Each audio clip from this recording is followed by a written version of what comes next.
Você tem preferência por esportivo? Tenho. Hoje eu tenho, assim, lógico, eu quero ser um piloto completo. Então, ao mesmo tempo que eu piloto esportivo em asfalto, em autódromo, eu também gosto de pilotar na terra. Mas quando o cara tem um físico melhor, ele consegue desempenhar melhor. Não só a parte física do negócio, mas raciocínio rápido. E aí um dia meus tios foram lá, ele foi sair com a minha mãe, enquanto ele tava tomando banho, eles foram lá, tiraram o paninho e botaram um sutiã no lugar. Na hora que ele fosse limpar a moto, ele tirasse o sutiã lá na frente da minha mãe. Aí ele contando isso, ele já falou, meu... Isso aconteceu? Aconteceu.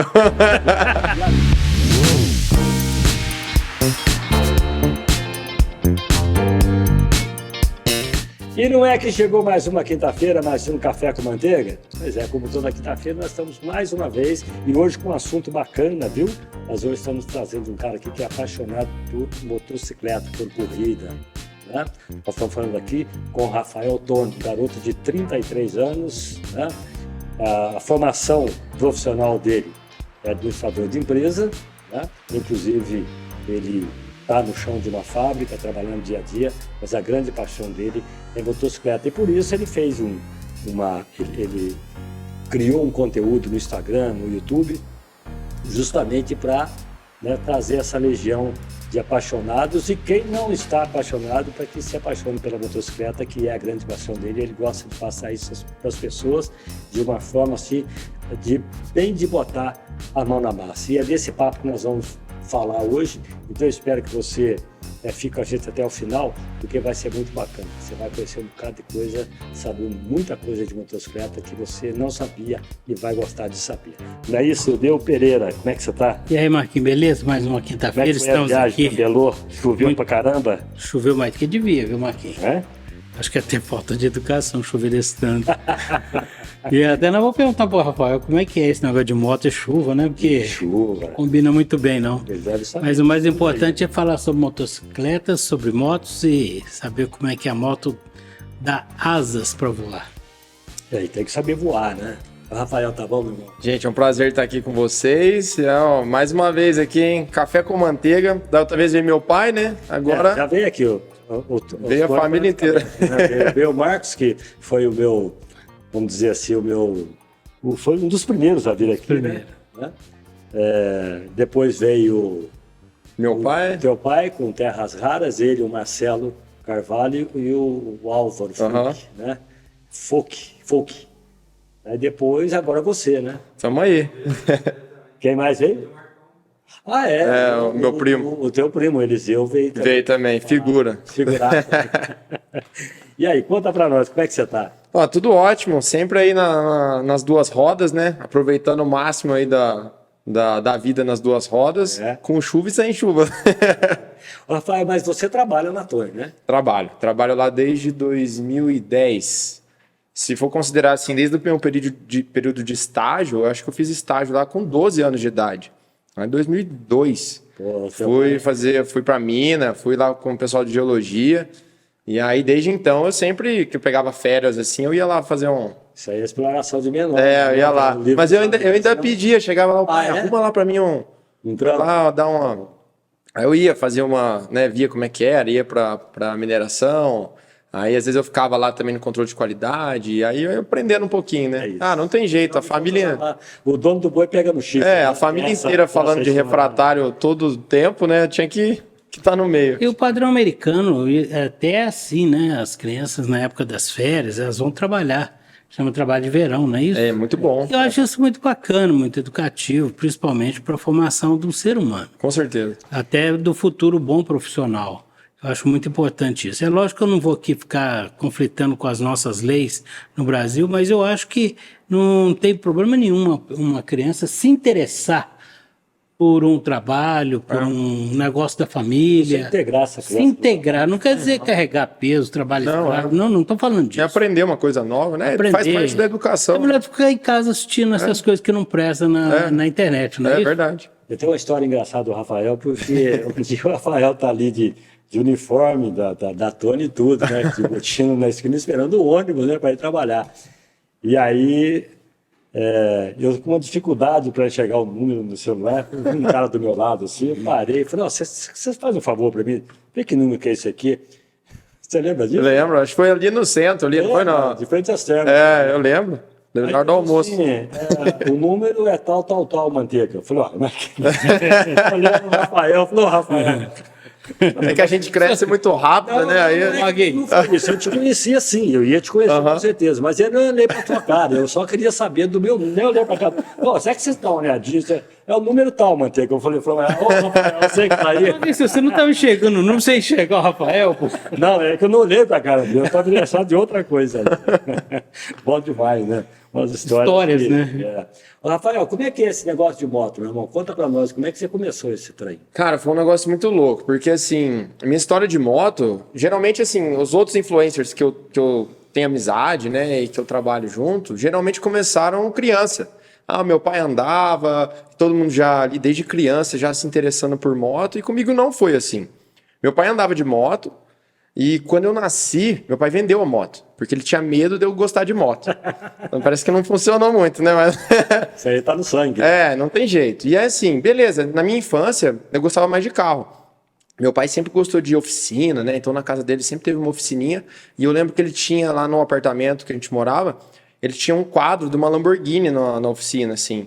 Acho que uma Lamborghini, uma Ferrari, ele tinha lá assim um quadro lá de um carro. E eu lembro que eu olhava aquele carro, eu achava a coisa mais linda do mundo. E aí eu comecei a gostar de carro. Gostava de carro. Só que quando eu fiz os meus 18 anos ali, já estava começando a trabalhar, ganhar o meu dinheiro, aí você tem que pôr uma meta, né? Eu falei, minha meta vai ser comprar um carro. Vou juntar dinheiro, vou comprar um carro, né? Aí quando eu comecei a ver os preços dos carros e fazer a conta ali de quantos meses eu ia... com o meu salário mínimo ali, ia ter que pagar o carro. Falei, nossa, parece que vai demorar um tanto bom, parece que não vai dar certo essa minha ideia. Eu falei, acho que eu não vou ter que ir para o outro lado. Aí eu fui pro lado da moto, que aí a moto era mais acessível. E aí, só que assim, eu falei, vou comprar uma moto. E aí que eu comecei a gostar de moto. É mais barato. Bem mais barato. Você estava rodando uma moto de quase 200 mil reais. Aí tem umas que... eu vou falar, tem moto que custa 350 mil. Então, cara... É caro.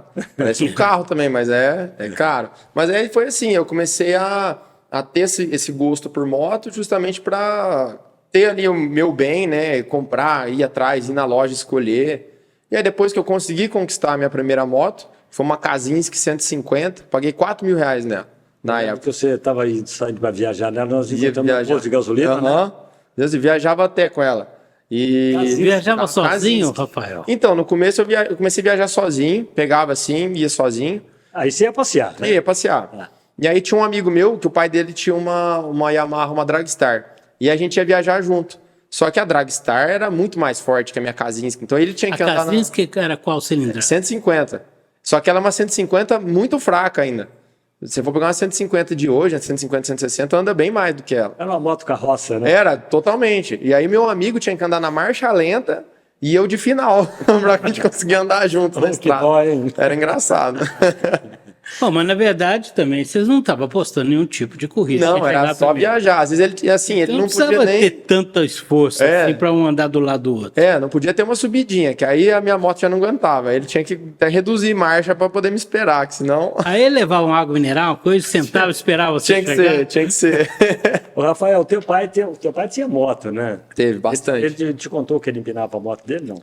Já me falou... Hoje ele tomou, não, né? Ele tomou um rolo uma vez acho que foi de bicicleta ou foi de moto.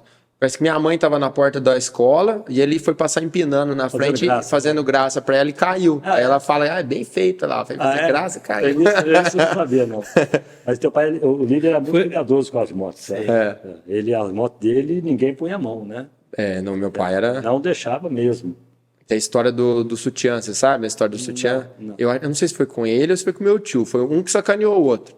Mas um deles acho que foi sair... E acho que era o meu pai mesmo, que é bem a cara do meu pai fazer essas coisas. Meu pai tinha um paninho na moto. Tinha um paninho que deixava ali no meio ali e passava o paninho na moto. E aí um dia meus tios foram lá, ele foi sair com a minha mãe, enquanto ele estava tomando banho, eles foram lá, tiraram o paninho e botaram um sutiã no lugar. Na hora que ele fosse limpar a moto, ele tirasse o sutiã na frente da minha mãe. Aí ele contando isso, ele já falou, meu... Isso aconteceu? Aconteceu. E a Lia, e a tua mãe? Minha mãe levou na brincadeira, porque já conhecia meus tios, né? Mas meu pai Não sabia onde enfiar a cara. Marco Família é só pessoa séria. Eu tinha uma vez me pega. Eu tinha uma moto, uma 125 igual a do Lívia, só que a do Lívia, o pneu dela era redondo, o meu era quadrado. Tá. Porque o Lívia ele fazia. O Lívia sabia andar de moto. Eu não, eu devagarinho. Né? Você só pode falar que tinha 2 rodinhas do lado. Eu não tinha mais quase. Então a roda a minha roda era quadrada, porque a curva que eu fazia, olha lá, a roda Só de levinho. Não sabia andar de moto direito. Andava, mas era passeio mesmo. O livro andava bem. E uma vez tinha uma 125 lá, uma importadinha, que foi do Zezinho do Cardinho. Tá. O Fabinho comprou essa moto dele. E não sei o que aconteceu com a moto dele, o Fabinho estudava em Alfenas. E eu cheguei lá na casa da tua avó, da Leia, com a minha moto, parei, subi, tinha uma rampinha assim. Tem, Aí eu guardava a minha moto ali, deixava, subi, beleza. O Fabinho falou assim para mim, falou, Manteiga, presta tua moto um pouquinho para mim, eu vou dar uma saída e volto já. Eu falei, não, pode pegar a chave. Estou esperando o Fábio, nada. Ué, cadê o Fábio? Olha, cadê o Fábio? O Fábio foi para Alfenas. Nossa, ele foi em tua moto. Em Alfenas. Foi que eu só a moto. Me largou. Eu falei, mas como? Largou você a pé. Me largou a pé. E naquela época não tinha celular, não tinha Não nada, tinha, né? ó. Eu Foi pensei descobrir que no outro dia. Falei, eu vou quebrar a rua Paraná hoje. Vou sair da Ria. Falei, Manteiga, como é que... Falei, ó, ele pediu para ir ali embaixo, disse que voltava já. Não, ele foi para Alfenas. Sacanagem. Alfenas é mais baixo que Poste Caldas. É, ué, foi lá embaixo. Segunda, ele ia segunda e voltava. Você acredita que ele ficou com a minha moto uma semana? Nossa. Aí eu falei, Fabinho, o que é isso, cara? Ele falou, não, eu fui em Alfenas. Eu Dá falei, uma voltinha só de falei pra leve. você que eu ia. Tem uns lados engraçados. Ô, Rafael, mas me diga uma coisa. Como é que você leva isso? Leva isso para uma profissão? Hoje você hoje é um influenciador, né? Sim, hoje sim. Desse segmento. Você leva isso hoje como uma profissão, até porque você está numa empresa, né? E leva, eu sei que você leva a sério. E como é que você leva essas duas? Foi legal assim, porque no começo, lógico, quando a gente começa um plano, né, uma ideia, a gente não sabe o que vai acontecer ao certo. Mesmo a gente mirando lá na frente, né, e almejando, querer um sucesso, né, e tudo mais, você não sabe ao certo o que vai acontecer. E a chance de dar errado é grande. Então, no comecinho lá, eu começava a fazer essas viagens que eu faço, eu mesmo tirava do meu bolso, pagava para ir num evento, por exemplo, e cobria o evento. Aí eu gravava para o YouTube, para o Instagram, mas eu estava tirando do meu bolso. E na época, meu pai e minha mãe, nossa, eles brigavam comigo até. Porque, como assim você está gastando dinheiro? Que bobeira, que não sei o quê, você tem que trabalhar e tal. Eu falava, calma. Você já trabalhava? Trabalhava na fábrica. Aí o dinheirinho que você ganhava lá... Eu gastava tudo com viagem e moto. Aí eles falavam, que bobeira, você está gastando, você precisa juntar dinheiro e tal. Eu falei, não, calma, uma hora vai dar certo. E aí toda hora eu ia lá e fazia, corria atrás. E sempre foi assim meu foco, desde que eu comecei a trabalhar na fábrica, né? E aí conforme foram passando os anos, não foi aparecendo muita coisa, né? Foi demorando e com certeza foi mais gasto do que lucro para mim. Vamos chamar de investimento. É um investimento, exato. É mais ou menos uma paciência de aguardar, né? Exato. E claro, como todo investimento, como todo começo de empresa, demora ali para você ter um payback, né? Então, não foi diferente. Foram aí pelo menos 4 anos até eu começar a fechar minhas primeiras parcerias rentáveis, né? E aí sim começou a entrar dinheiro. Mas aí você já estava no Instagram, no YouTube, trabalhando. Já estava, eu trabalhava na fábrica e trabalhava no Instagram. Por exemplo, Rafael, vamos deixar as coisas da seguinte forma. Começou mais mesmo como um hobby, vamos dizer assim? Foi. Começou como um hobby. Na verdade, assim, é uma história legal porque começou com uma paixão por moto. Comecei a pilotar e eu não fazia conteúdo. Eu fazia vídeo de esportes. Praticando esporte, pedalando com meu pai. A gente viajava bastante, né? Então eu fazia vídeo das viagens e ia postando. Mas mais assim pra... Mas ia de moto também com você? Não, meu pai nunca andou de moto comigo. Meu pai sempre, a gente ia, por exemplo, ia fazer uma trilha de bicicleta à noite. Aí eu gravava a trilha. A gente ia de bicicleta de São Paulo para Santos. Aí eu gravava. Fazia um vidinho lá. A gente ia fazer uma viagem para Europa. Eu gravava a viagem, fazia um filme da viagem e a gente... apresentava, fazia um jantar lá na casa do meu tio, geralmente, a gente apresentava um vídeo. Nessa época você usava o celular para fazer o filme? Ou tinha uma câmera que meu pai tinha, digital. Meu pai sempre gostou de fazer foto, né? Então ele tinha uma muito boa e uma piorzinha. Aí eu usava essa piorzinha. Que aí eu usava ela para filmar enquanto Era meu uma pai câmera usava o maior. digital, você Era não câmera usava digital. o recurso de hoje. O de hoje não, mudou Sim. bastante.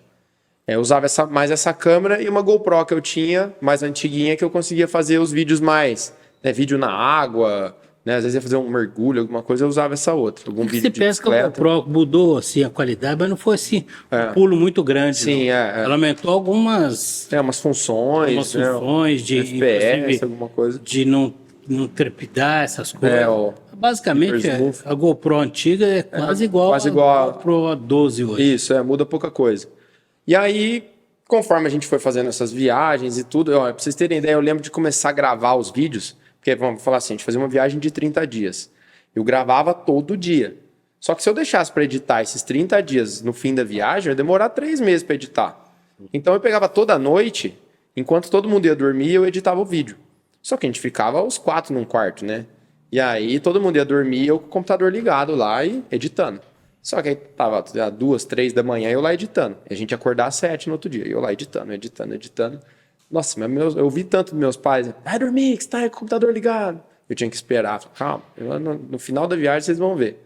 Aí no final da viagem eu tava com o vídeo pronto e mostrava para eles. Aí eles gostavam. Foi daí que eles começaram a me Isso em incentivar. qualquer parte que você estivesse, se estivesse em São Sim. Paulo, Santos, estivesse Tudo. no Brasil ou fora do Brasil. Tudo, você eu fazia sempre isso, como um hobby. Então eu tinha 2 hobbies, era andar de moto e gravar vídeo.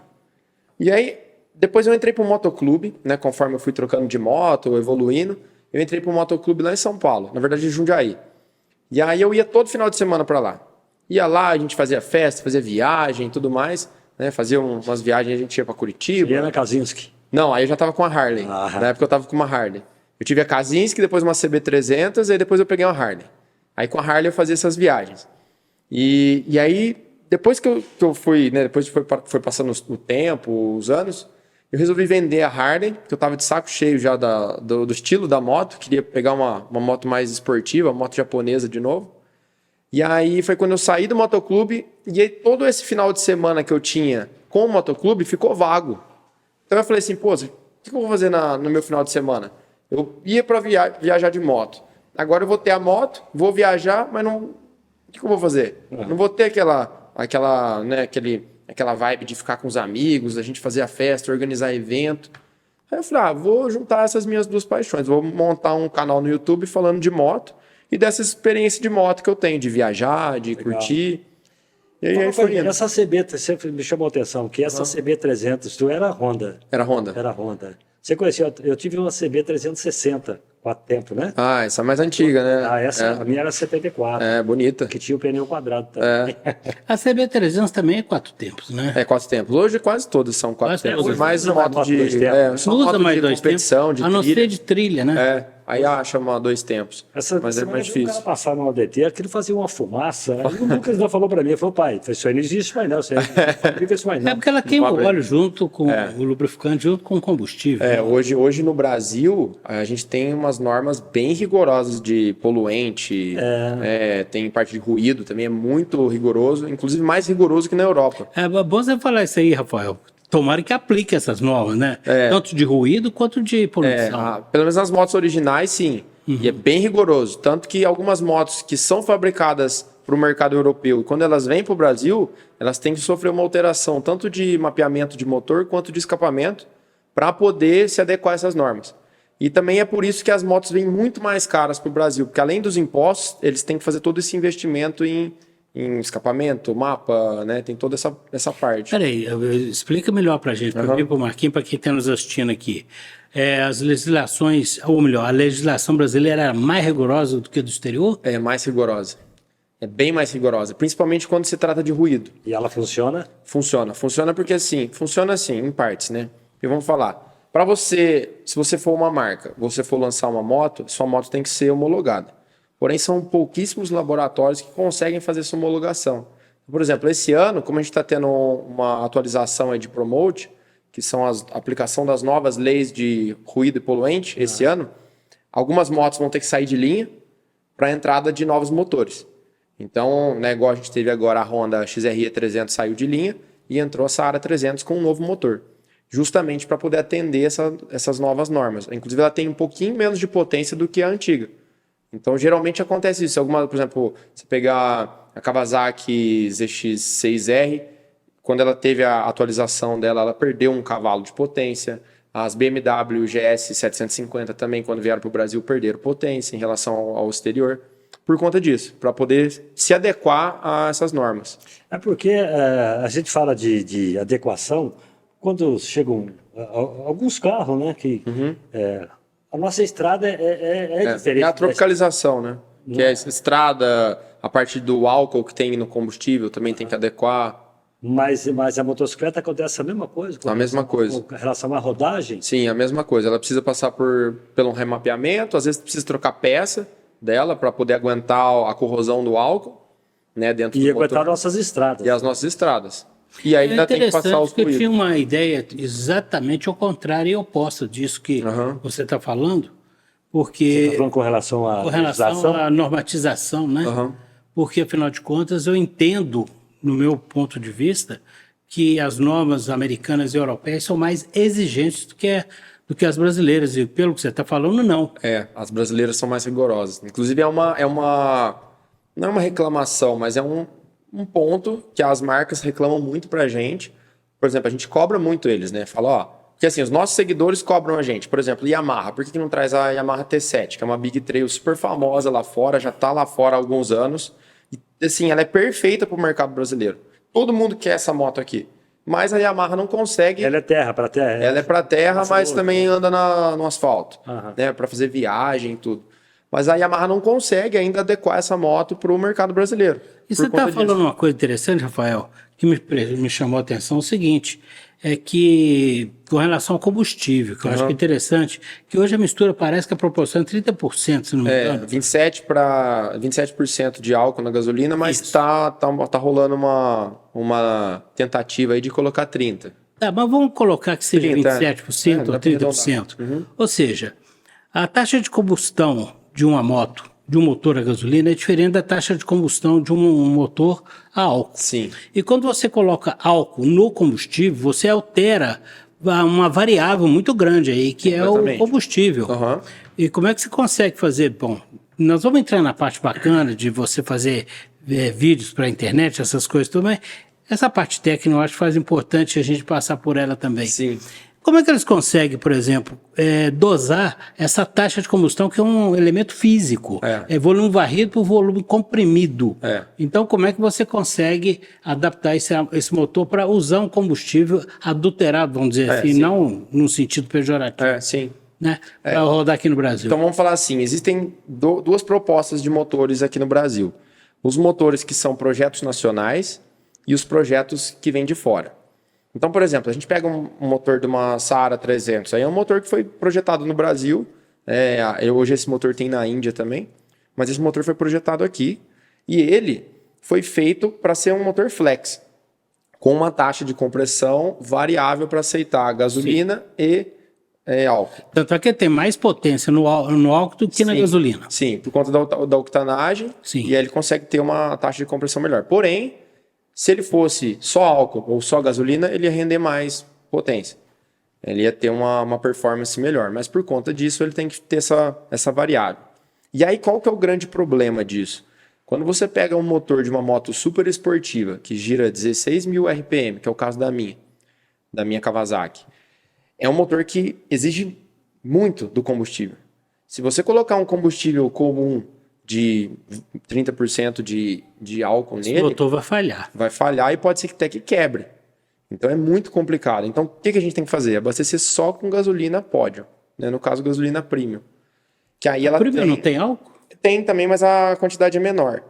E aí, por ela ser premium, ela tem uma octanagem maior e ela achei que você ia falar que você ia pôr combustível de aviação na tua moto. Então, tem gente que coloca combustível de aviação, só que assim, não tem prova que ele aumenta o rendimento do motor.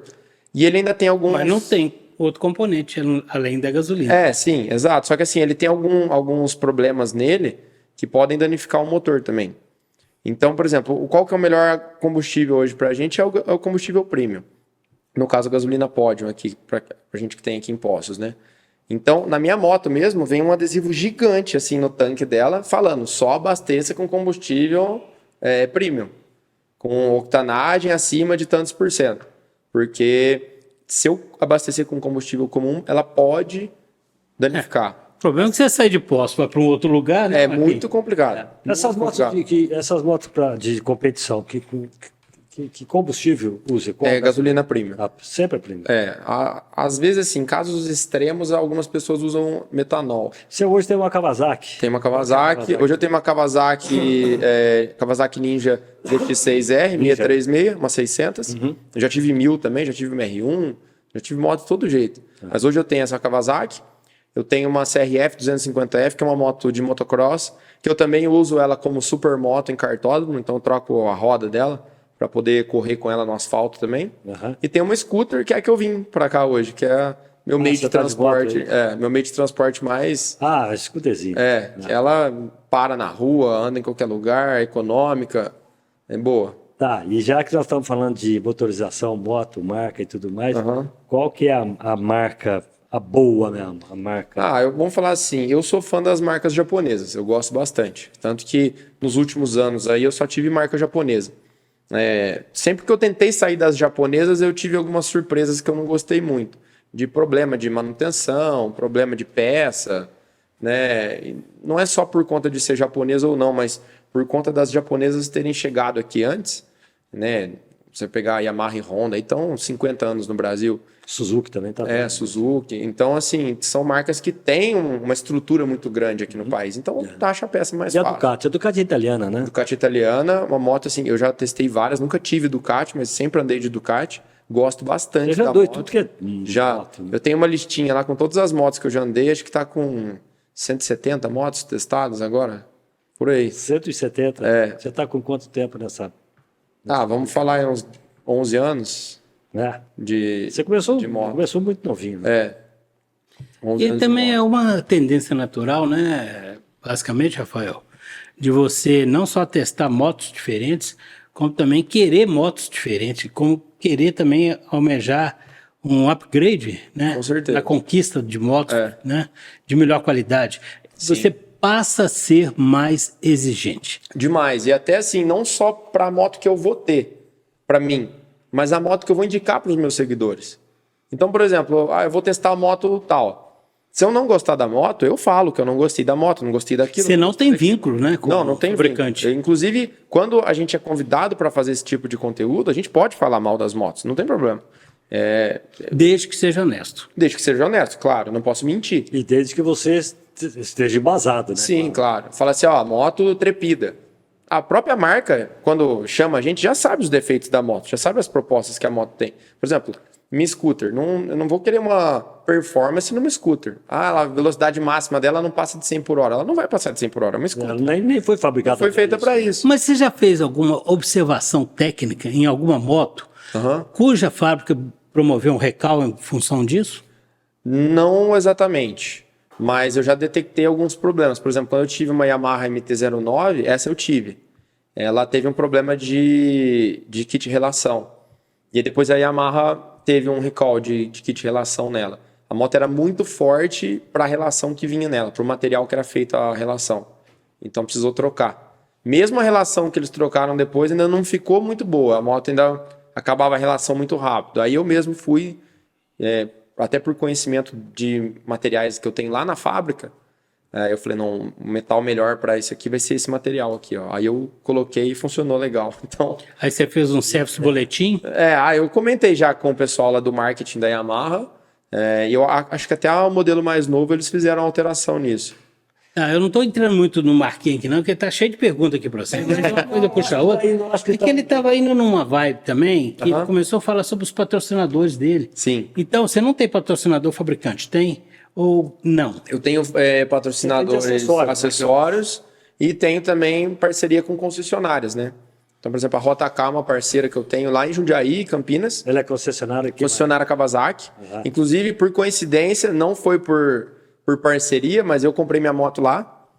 Tem uma amiga minha que trabalha lá. Então, quando eu fui escolher uma moto, eu já estava meio que paquerando essa moto que eu tenho hoje. A moto ou a... Não, a moto. A minha amiga lá é parceirona das antigas. Inclusive, mandar um abraço para a Kel. Se eu conheço esse nome aí, se eu conheço bem os nomes. Ó, Kel, mandar um abraço pra você e pessoal da Rota K de Jundiaí de Campinas, hein? Fala com eles também, nós vamos mandar para o nosso cachê aqui do Eu conheço café o Tony com manteiga, viu, Eu Marquinhos? conheço o Tony que já comprou até avião. Disso aí. Existe Mas é alguns verdade. Helicóptero. Não, e por coincidência, a Kel trabalhava na loja que eu comprei minha Harley lá atrás. Então eu conheço ela, nossa, há muito tempo. E aí, Faz quando tempo que você tá no pé dela, né? Nossa, faz. Aí a Kel, quando foi pra Kawasaki, aí eu falei... E ela não era vendedora na Harley, né? Ela era do pós-vendas. Aí depois, quando ela entrou de vendedora, ela foi pra Ducati, depois ela foi pra Royal Enfield, Então depois ela pra... é Ela do do meio ramo, da né? moto. É. Ficou rodando várias concessionárias. E hoje ela é da Kawasaki. E quando eu fui comprar a moto, eu falei, vou comprar a Kawasaki, vou comprar com ela. E aí ela me deu um super desconto lá, não tinha como negar a moto. E aí depois disso, quando eu fui lá pegar a moto, né? Aí eu fiz lá um vidinho e tal, esse vídeo bombou. E aí a Rota K resolveu fazer uma parceria. Daí a gente tá com essa parceria até hoje, tá dando super certo. Mas você não tem fidelidade com ninguém, né? Não, fidelidade não, exclusividade não. Tá. E como é que funciona isso?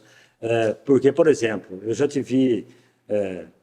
vejo um vídeo teu aqui, Aham. você falando de uma moto, né, mostrando a performance da moto, um monte de coisa e tal, e de repente em seguida eu vejo um outro vídeo teu com outra marca, né?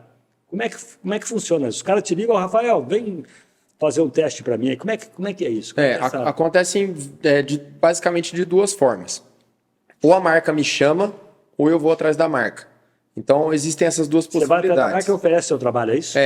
Então vamos falar assim, agora, ó, para quem tá assistindo, exclusividade aqui, ó. Eu tô indo para fazer uma viagem agora, dia 27, e a gente vai fazer um rolê assim gigante, vai dar uns 3.000 quilômetros, e eu vou fazer uma viagem, eu falei assim, vou fazer uma viagem legal e tal, mas eu precisava de uma moto. Eu falei, não vou fazer com a minha moto é esportiva, montada para pista, não tem como ir com ela. Tá. Então eu falei, vou escolher uma moto. E aí, dentre as motos que eu tinha em mente, eu falei, a Triumph é uma marca legal, que eu já fiz teste com eles, e que eu tenho um contato bem legal com eles lá dentro. Então eu falei, vou pedir para eles uma moto. Aí eu vou atrás deles, converso com a equipe de marketing, apresento o meu projeto, falo, tô precisando de uma moto para fazer essa viagem. O que vocês têm para me oferecer aí na... Porque assim, toda marca, eles têm as motos para a gente testar, que são a frota de imprensa, né? Então, revista, influencer, consegue pegar essas motos, desde que tenha um contato com eles, né? Então, aí eu cheguei para eles e falei, preciso de uma moto. Aí eles, tem essa, qual que você prefere? De cara, os caras já toparam. Já. Aí eu já fiz algumas Mesmo outras que também viagens, é interessante para eles também. porque eu vou divulgar a moto para eles. Então eu pego vai falar essa a verdade moto, também, né? sempre é verdade. Então, inclusive, não é a moto que eu queria para essa viagem. Eu queria uma moto com uma pegada mais para terra. Eu vou pegar um modelo um pouquinho mais para asfalto. Né? No caso, tem chama Tiger 900. Tem dois modelos, a 900 GT, que é a que eu vou pegar, e a 900 Rally Pro, que é a versão mais para terra. Como a gente vai pegar um pouco de terra... Qual que é a marca? Triumph, é uma marca inglesa. Tá. Né, a gente vai para Chapada dos Veadeiros, a gente vai ficar numa aldeia. É isso que eu ia te perguntar, qual percurso vocês vão? A gente vai daqui para Brasília para Chapada. Chapada é Bahia, né? É ali perto de... Quase em Tocantins ali. Sim. Em Goiânia e Tocantins. Ah, não, tá perto. Goiás e Tocantins. Mas no centro-oeste. Vocês estão em quantos? A gente vai, acho que em 3 ou 4 motos daqui de Poços. Uhum. E aí, então assim, a minha preferência seria a Rally Pro, até por conta dessa pegada mais terra que a Nós gente não vai estamos pegar falando lá. de só você e a moto, sem passageiro. Sem passageiro. Geralmente eu vou sem ninguém põe bagagem só e vou. E aí, aí nessas viagens, por exemplo, no final do ano, eu peguei a 1200 Rally Pro para passar o Réveillon aqui. Vieram outros amigos meus, influencers, para cá. Todo mundo trouxe moto para a gente fazer um rolezinho. Então a gente foi andar na terra, foi mostrar as motos, a gente cria esse conteúdo da moto. Então é legal as marcas terem esse empréstimo de moto pra gente. E é bom para mim também, porque eu não preciso ter uma moto para viajar. Cada vez eu pego uma. E o Rafael estava me contando, eu já achei interessante, porque a gente vê os vídeos dele, ele fazendo teste, mostrando performance, mostrando isso, mostrando aquilo, e o teste dele não é feito lá em São Paulo, lá no Rio, lá não sei onde. O teste dele é feito aqui em Poços. A maioria sim. Agora conta por que você traz as motos. O que acontece? Então, assim, dentro desse cenário que ou eu posso ir atrás da marca ou a marca vem atrás de mim, então quando a marca me chama, eles falam assim, a gente vai fazer um evento lá em Mogi Guaçu, no autódromo, lá no Velotitá. Aí eu sei que é lá. Aí eu vou pro hotel, eles levam as motos todas para lá, fazem um evento, montam, e aí a gente testa, geralmente eles chamam influencers e jornalistas para gravar tudo junto. Aí eles fazem um rolezão, quando é moto de mais com pegada de viagem, eles fazem uma viagem longa com a gente vai, né, todo mundo ali testando as motos. Se forem mais de uma moto, a gente troca as motos e vai tendo esse feeling, que aí seja um lançamento, né, ou um evento oficial. Ou dessa forma, que a gente pega as motos e faz o teste. No caso desse modo que a gente pega as motos, cada um por si, para testar, a maioria, vamos falar assim, uma moto dessa que eu vou pegar e vai estar na base de R$90 mil. Não dá para pegar ela lá em São Paulo e sair pilotando. É pedir para tomar um tiro lá, é pedir para ser assaltado. Então, assim, a chance é muito grande. E para não correr esse risco, eu prefiro gravar aqui em Poços do que pegar a moto lá e sair para fazer um rolê. Claro que já aconteceu vezes de eu fazer isso, né? Pegar a moto em São Paulo e devolver em São Paulo. Por exemplo, de qualquer forma, você vai pegar a moto lá, né? Vou, só que aí E vai vir eu rodando faço? com ela. Não, Então, na carreta. eu trago na Ah, carretinha. você traz na carreta. Então essa é uma O saída risco é menor? bem sim. menor. Por quê? Eu também tinha essa dúvida. Aí eu falei assim, pô, mas é a mesma moto, por que é mais difícil? Porque o bandido, quando vai te assaltar, e você tá num carro de carretinha, ou ele tem que arrancar a moto de cima da carretinha, é meia hora para desamarrar ela de lá, ou ele tem que roubar o carro e dar a fuga de carretinha. E o carro com carretinha não faz curva. Então o cara ainda derruba, capota com a carretinha lá. Então eles dão preferência para quem tá pilotando, que é mais fácil de Carretinha aberta. roubar. Carretinha aberta, só que toda, né, com fita presa na moto, cadeado no carro, corrente. Então é bem difícil do cara... E normalmente O você tem risco sozinho, né, é- Rafael? O risco é eminente, mas ele é menor. É bem menor, E é principalmente quando a gente vai fazer track day, né? Que é quando eu pego a minha moto e vou correr na pista. Eu levo, como eu monto ela com pneu esportivo, pneu super esportivo, né? Vamos falar assim, de pista, uso exclusivo de pista, eu não posso rodar com ela na rua, com esse pneu. Então eu tenho que levar ela na carretinha. E aí quando eu fui fazer meu primeiro... Peraí, perdão, só para gente não perder o fio da meada, que é muita informação ao mesmo tempo. Por que você não pode rodar com esse pneu na rua? Por causa do asfalto ou por causa do pneu? Por causa do pneu. O pneu que a gente usa é um pneu slick, que é um pneu todo liso. Ele não tem nenhum tipo Ele não de tem ranhura. raia. Aí você está falando de tipo de rodagem, né? Então, assim, como ele não tem ranhura, ele não é aceito na legislação, porque se chover no meio do caminho, já era. Ele não tem aderência no piso molhado. Então é um risco. Então é como se fosse um pneu careca, vamos falar assim. Só que ele tem uma camada boa de borracha ali para ter mais aderência. Então ele é uso exclusivo para a pista. Outra coisa que esse pneu tem, a carcaça dele, interna, é mais macia. Para a gente poder murchar ele na pista e ele meio que deformar e a gente ganhar aderência com Ter isso. mais garra com ele. Porém, Curva, etc. isso. Porém, se eu pegar um buraco com esse pneu, ele estoura na hora. Ele faz bolha, ele não aguenta pegar um buraco. Você me permite aqui, viu, Aham. Rafael, fazer uma comparação, um comparativo? Que realmente essa pergunta a respeito, o que danifica, se é o pneu ou se é o asfalto? Aham. Porque lá na Europa, em alguns países, principalmente esses lugares mais frios, assim como eu vi lá em Moscou, por exemplo, existe um pneu próprio que antigamente se usava corrente no pneu para tracionar na época da neve. Hoje não se usa mais. O pneu vem como se fosse com algumas coisas. É o winter, né? O winter, exatamente. Você sabe o termo. Parece uma chuteira, né? E ele danifica o asfalto. Sim. Então é proibido por conta do pneu danificar o asfalto. Nos países, é engraçado, porque moto, geralmente nos países que neva, é proibido andar de moto no período de neve. Então, até o pessoal que faz expedição daqui para o Alasca, que tem bastante gente que gosta de fazer essa viagem, tem um período ali nos Estados Unidos e no Canadá que você não pode rodar. Então, você tem que planejar para poder encaixar o período. A janela. A janela. Mas não existe um pneu específico para. Então, até existe. Só que aí você tem que. Esse pneu, por exemplo, mais de competição na neve, que ele tem tipo um parafuso assim nele. Né? Até o pessoal o coloca skip. mesmo. E aí o cara não pode rodar com aquilo no asfalto. Tem que ser só no gelo. 100% gelo. Se tiver asfalto, aí ele não adere. Então é mais para uso exclusivo no gelo, para demonstração, para competição. Aí já não é usado para viagem. Então aí geralmente é proibido andar. Eles usam o pneu winter em determinadas épocas, mas na época de neve mesmo eles não deixam. Todo mundo sem moto. É proibido. Eu botei um tópico aqui, tipo de moto e rodagem. Então, qual que é a função de cada um? Sim, se a gente for pegar né? Hoje a gente tem uma gama enorme de motos no mundo inteiro, né? Se a gente for pegar lá no começo da fabricação das motos, lá em 1900, era um tipo de moto. Era aquela motinha que fazia tudo. Ela ia na terra, ia no asfalto, ia na viagem, ia no dia a dia, servia para tudo. Conforme os anos foram passando e mais tendências mais tecnologia, mais tendências foram evoluindo, assim como os carros, isso aí foi criando vertentes, né? Então foram criando motos exclusivas para uso off-road, né, que é um uso em terra. É uma moto que tem a suspensão maior, né, curso mais longo. O pneu é cravudo, né, um pneu que precisa agarrar ali no chão para poder ter a aderência. Assim tipo como aquele também pneu tratorado, né? É isso, pneu de trator mesmo, que é o que a gente usa no motocross até hoje. Sim. E aí, por exemplo, tem as scooters para uso mais urbano, tem as motos Big Trail para uso mais em viagem, tem as motos super esportivas para uso para cada uma delas tem um tipo de pneu. E para cada tipo de rodagem que você vai fazer, Sim. tem um tipo de pneu. E inclusive, por exemplo, para um mesmo tipo de modelo, existem vários tipos de pneu. Por exemplo, minha moto esportiva.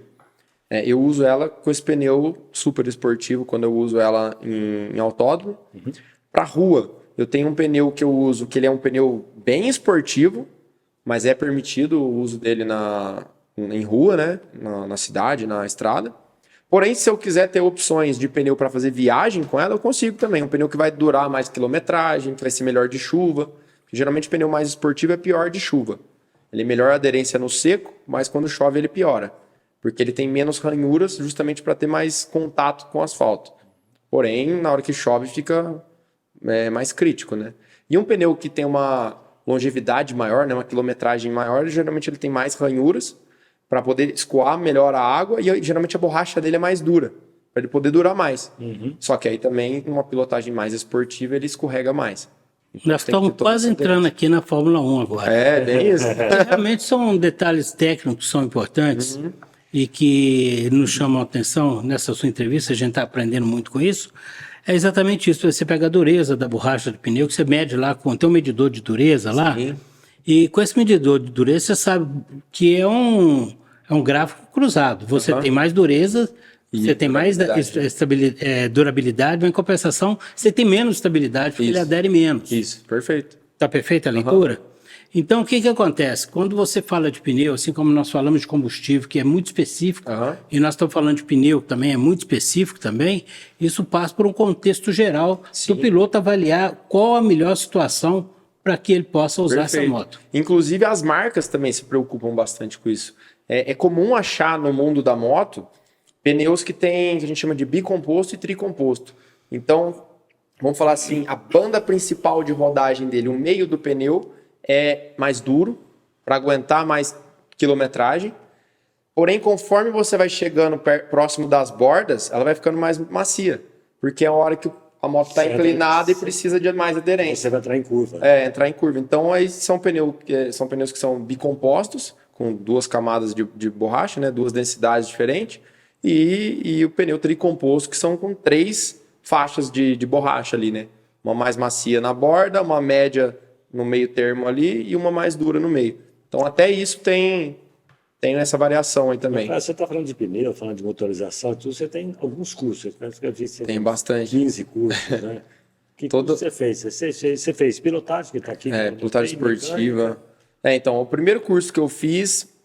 quando eu comecei meu canal de moto, eu falei, não dá para eu achar as coisas, né? Falar no achismo. Falar, eu acho isso, eu acho aquilo. Eu precisava ter certeza. Eu precisava criar um conhecimento que eu não tinha. Um vínculo de credibilidade. Exato. É exatamente isso. Então eu falei, eu preciso fazer um curso, preciso procurar cursos. Então foi daí que eu comecei a procurar meu primeiro curso, que foi meu curso de mecânica de moto. Eu gostava sempre de falar de mecânica de moto e tudo. Eu falei, vou fazer um curso de mecânica de moto. Então eu fiz um curso que realmente eu chegava lá no curso, desmontava a moto inteira, montava, abria motor, desmontava, montava de novo, fazia funcionar, regulava a válvula, regulava a suspensão, roda e por aí, né? Então hoje se você entrar dentro do oficina mecânico... Dá para virar bem.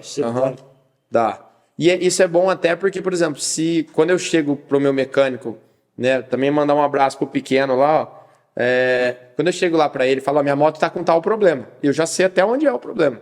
Ou se eu não sei aonde eu sei 3 chances de coisas para Diagnosticar, ser. né? E aí ele já, na hora, ele já mata.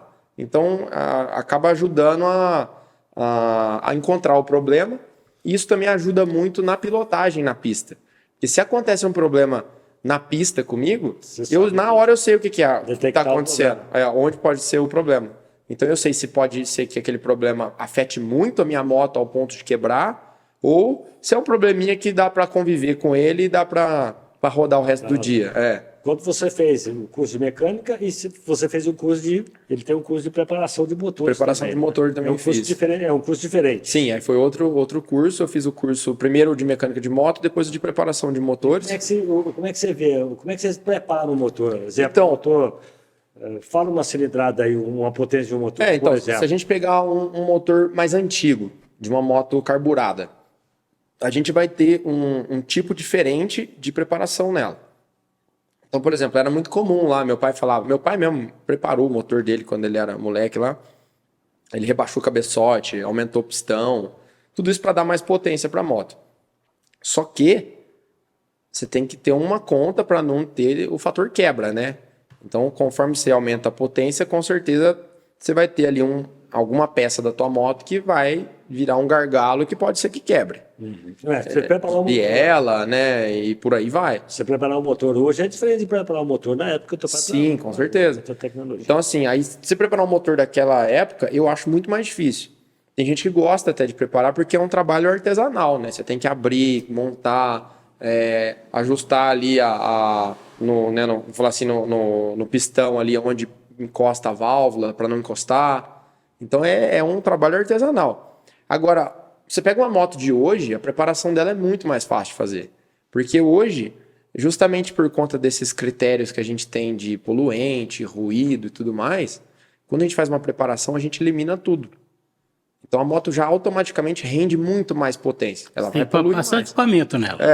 Então assim, você põe escapamento esportivo... Não, estou dizendo assim, uma leitura de todo o raio-x da moto através de um equipamento eletrônico. Você pega um scanner, você consegue ver, ter acesso em todos os sensores dela, você tem leitura de sonda lambda, você sabe qual que é a mistura que o combustível está fazendo. Então, aí que você vai lá no computador... Aliás, como é que regula a sonda lambda? É complicado.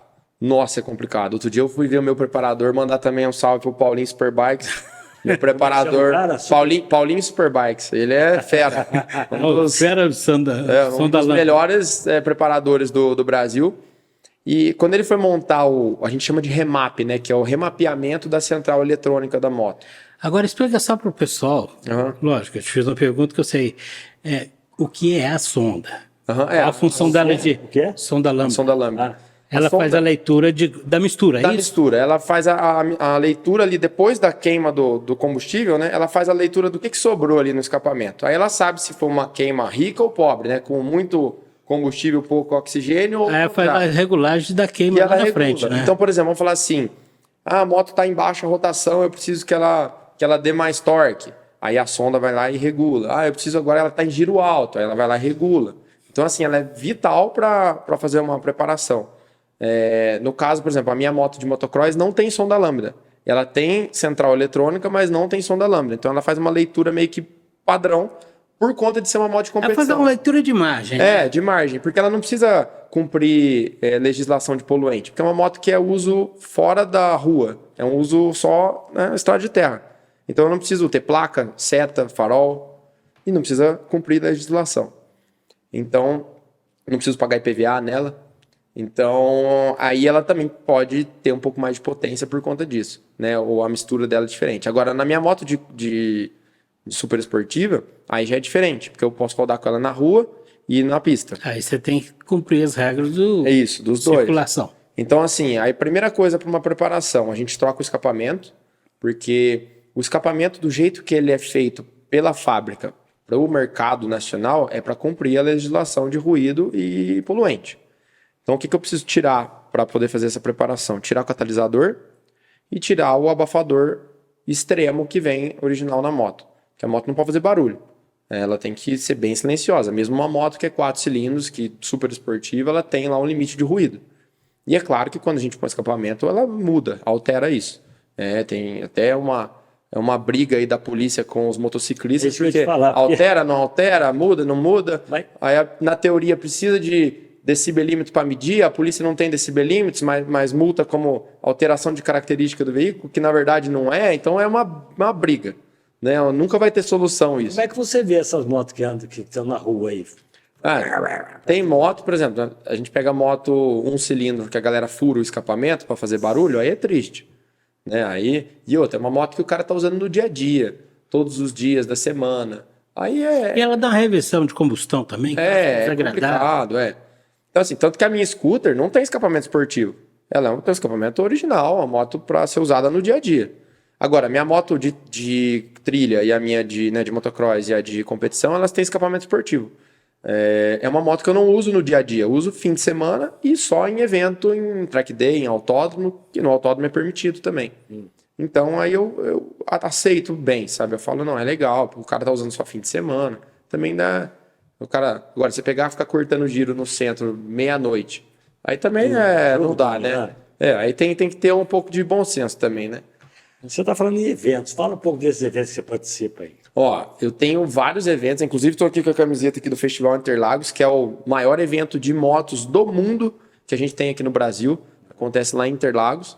É um evento que eu sou parceiro deles já faz um tempo. Eu fui desde o primeiro evento teste que eles fizeram lá em 2019, 18 ou 19, que foi no Aras Tuiuti. Foi um evento assim, bem exclusivo para pouquíssimas pessoas e eu fui como pagante. Eu paguei para ir lá testar as motos. Andei em 3 motos lá, testei, andei e tal. E aí depois que eu fui crescendo mais nas redes sociais, é aí que o evento me convidou para ser influencer oficial do evento. Então hoje eu sou um dos influencers oficiais do evento e trabalho com eles, né, tanto fora do evento quanto dentro do evento. E aí você chamou para o evento e você está indo. Inclusive hoje começaram as vendas desse evento, que vai acontecer em junho. Acontece todo ano. E esse evento ele acontece do dia 6, 7, 8 e 9 de junho. Então é quase uma semana aí de evento. E nesse evento vão ser lançadas motos das marcas, né? Acho que todas as marcas estão lá nesse evento esse ano. Aí as marcas aproveitam para fazer lançamento para a imprensa, lançamento para o público, teste. Então a gente pode testar as motos lá no autódromo. Além disso, esse evento ainda conta com competição de motocross, tem flat track, tem outras, né? Tem apresentação de Globo da Morte, tem um monte de competição que acontece junto, tem showroom tanto das marcas de motos quanto de equipamentos. Você consegue lá ver um capacete, consegue lá ver uma jaqueta, consegue testar as motos, consegue subir na moto. Então é um evento de experimentação assim, perfeito, gigantesco. Depois você também fica fácil. Você já é conhecido no meio, então você... Hoje sim, Lá você é conhecido como Rafael Tony mesmo ou é conhecido... É engraçado, eles me chamam, a maioria me chama de Togini lá fora. Togini? Togini, lá ficou Togini. Muita gente que veio para cá também fala Vila Togini. Togini, aí ficou Togini, eu nem falo mais, falo, não, é isso aí, tá Mas lá em certo. Ferro Frio, né? Já, assim, escrevendo certo lá no Instagram, tá tranquilo. Mas, Rafael, você falou em competição, você já competiu? Competi 2 vezes, vamos falar. Minha primeira competição foi o sonho da minha vida. Foi um convite que a Honda me fez, a Honda Brasil. A Honda me convidou para participar de uma etapa do Superbike Brasil, que é como se fosse a Fórmula 1 aí das motos no Brasil, né?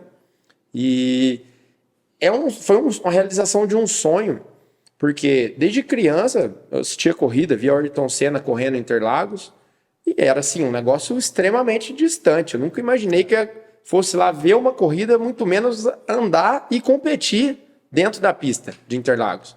Então, falei assim, nunca vou realizar esse sonho, né? Aquele sonho assim, eu quero ter uma Ferrari, quero ter uma Lamborghini. Isso é aquele sonho que você... Mas você está sonhando com isso? A gente sempre sonha, né? Mas não sabe. Você fala assim, é um sonho que tá lá, mas... Tomara que você compre. Mas não... Desde que você dá uma volta comigo. Tá bom, não tá? Só de pensar no IPVA já desanima. Não, o IPVA você manda para ele. Para mim... Mas aí, então, eu tinha esse sonho. E eu lembro que quando eu realizei o sonho de andar em Interlagos pela primeira vez, foi quando eu levei minha moto lá para um track day. E aí eu levei, tá tendo um track day, nossa, eu vou me ajeitar aqui, acordei 3 horas da manhã com a moto na carretinha, levei para lá, consegui andar em Interlagos, Na hora que eu entrava ali na reta, dava vontade de chorar, de tanta emoção ali, de acelerar. Imagina. Ainda mais agora que tem o Ayrton Senna lá, gigante, você sobe ali o café, você vê o Ayrton Senna. Nossa, é emocionante. Aí eu olhava aquela arquibancada, assim, imaginava aquilo lotado na Fórmula 1, né? E aí, passando o tempo, assim, a Honda me convidou. Então, né, depois que eu me aperfeiçoei em pilotagem esportiva e comecei a criar mais conteúdo de pilotagem esportiva. Você tem preferência por esportiva? Tenho. Hoje eu tenho, assim, lógico, eu quero ser um piloto completo. Então, ao mesmo tempo que eu piloto esportivo em asfalto, em autódromo, eu também gosto de pilotar na terra. Que, inclusive, foi minha outra competição. Então, né, a primeira competição minha foi no Autódromo de Interlagos. Em que categoria? Eu corri na Copa Pro Honda CBR 650R. Tá. Eu corri lá e fiquei em 6º lugar na minha Mas ela categoria. é uma categoria mais, vamos dizer... É uma categoria intermediária ali de todas que tem. E aí, dentro dessa corrida, ela corre como se fossem 2 categorias na mesma corrida. Uhum. Aí é uma Pro e uma Light. Eu corri na Light. Mas a moto da Pro e da Light são a mesma, que vai mudar a experiência dos pilotos. Então, eu estava indo para a minha primeira competição e os pilotos profissionais lá já estavam há muitos anos O competindo. pessoal lá de casa estava junto? Então, aí meus pais nunca foram muito próximos desse meu mundo de moto, né? Eles foram sempre meio desconfiados e tal. E aí quando a Honda... Desconfiado ou receosos? Os dois, acho que os dois. O receosos por conta de acidente. Exato, isso. E- Preocupação de pai e mãe. E por conta de eu gastar muito dinheiro com isso, né? Pegar o meu dinheiro que estava guardado e gastar investindo na minha carreira. E era muito difícil deles imaginarem que um dia ia dar certo, né? E deu. Mas aí eu convidei eles, eu falei, ó, eu vou participar da minha primeira competição, é um momento muito importante para mim, eu não sei se eu vou correr de novo numa competição em Interlagos, né? Eu acho que é um momento único aqui. E eu queria que vocês fossem lá me assistir. E a tua mãe gritava, vai, Rafael, vai, Rafael. Nossa, eles fecharam o olho lá. Tô até vendo ali.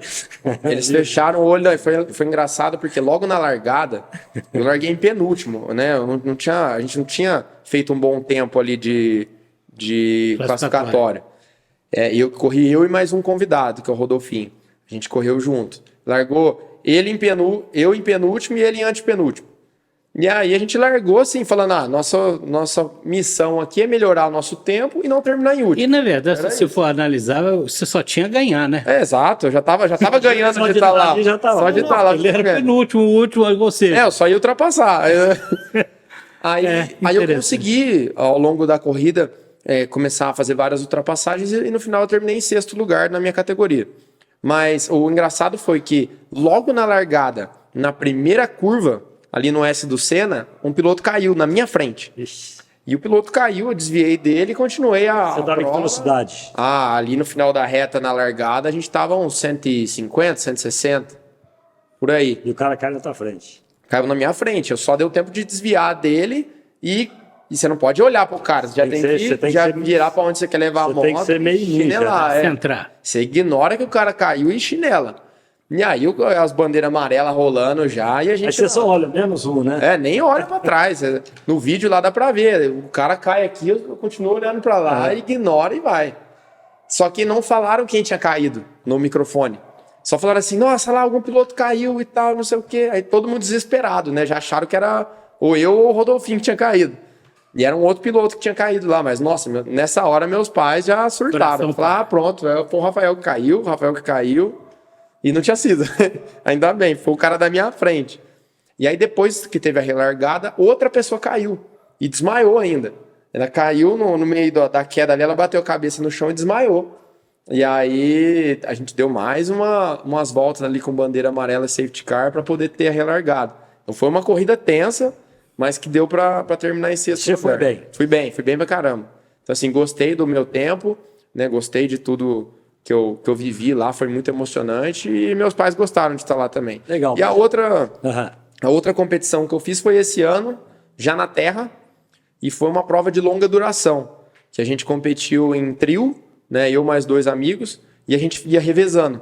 Então a gente fazia algumas voltas e revezava os pilotos nas motos. E aí era uma prova que durava 2 horas, misturando trechos de pista de motocross com trilha fechada, com pista de velocross, que é uma pista de motocross sem rampa.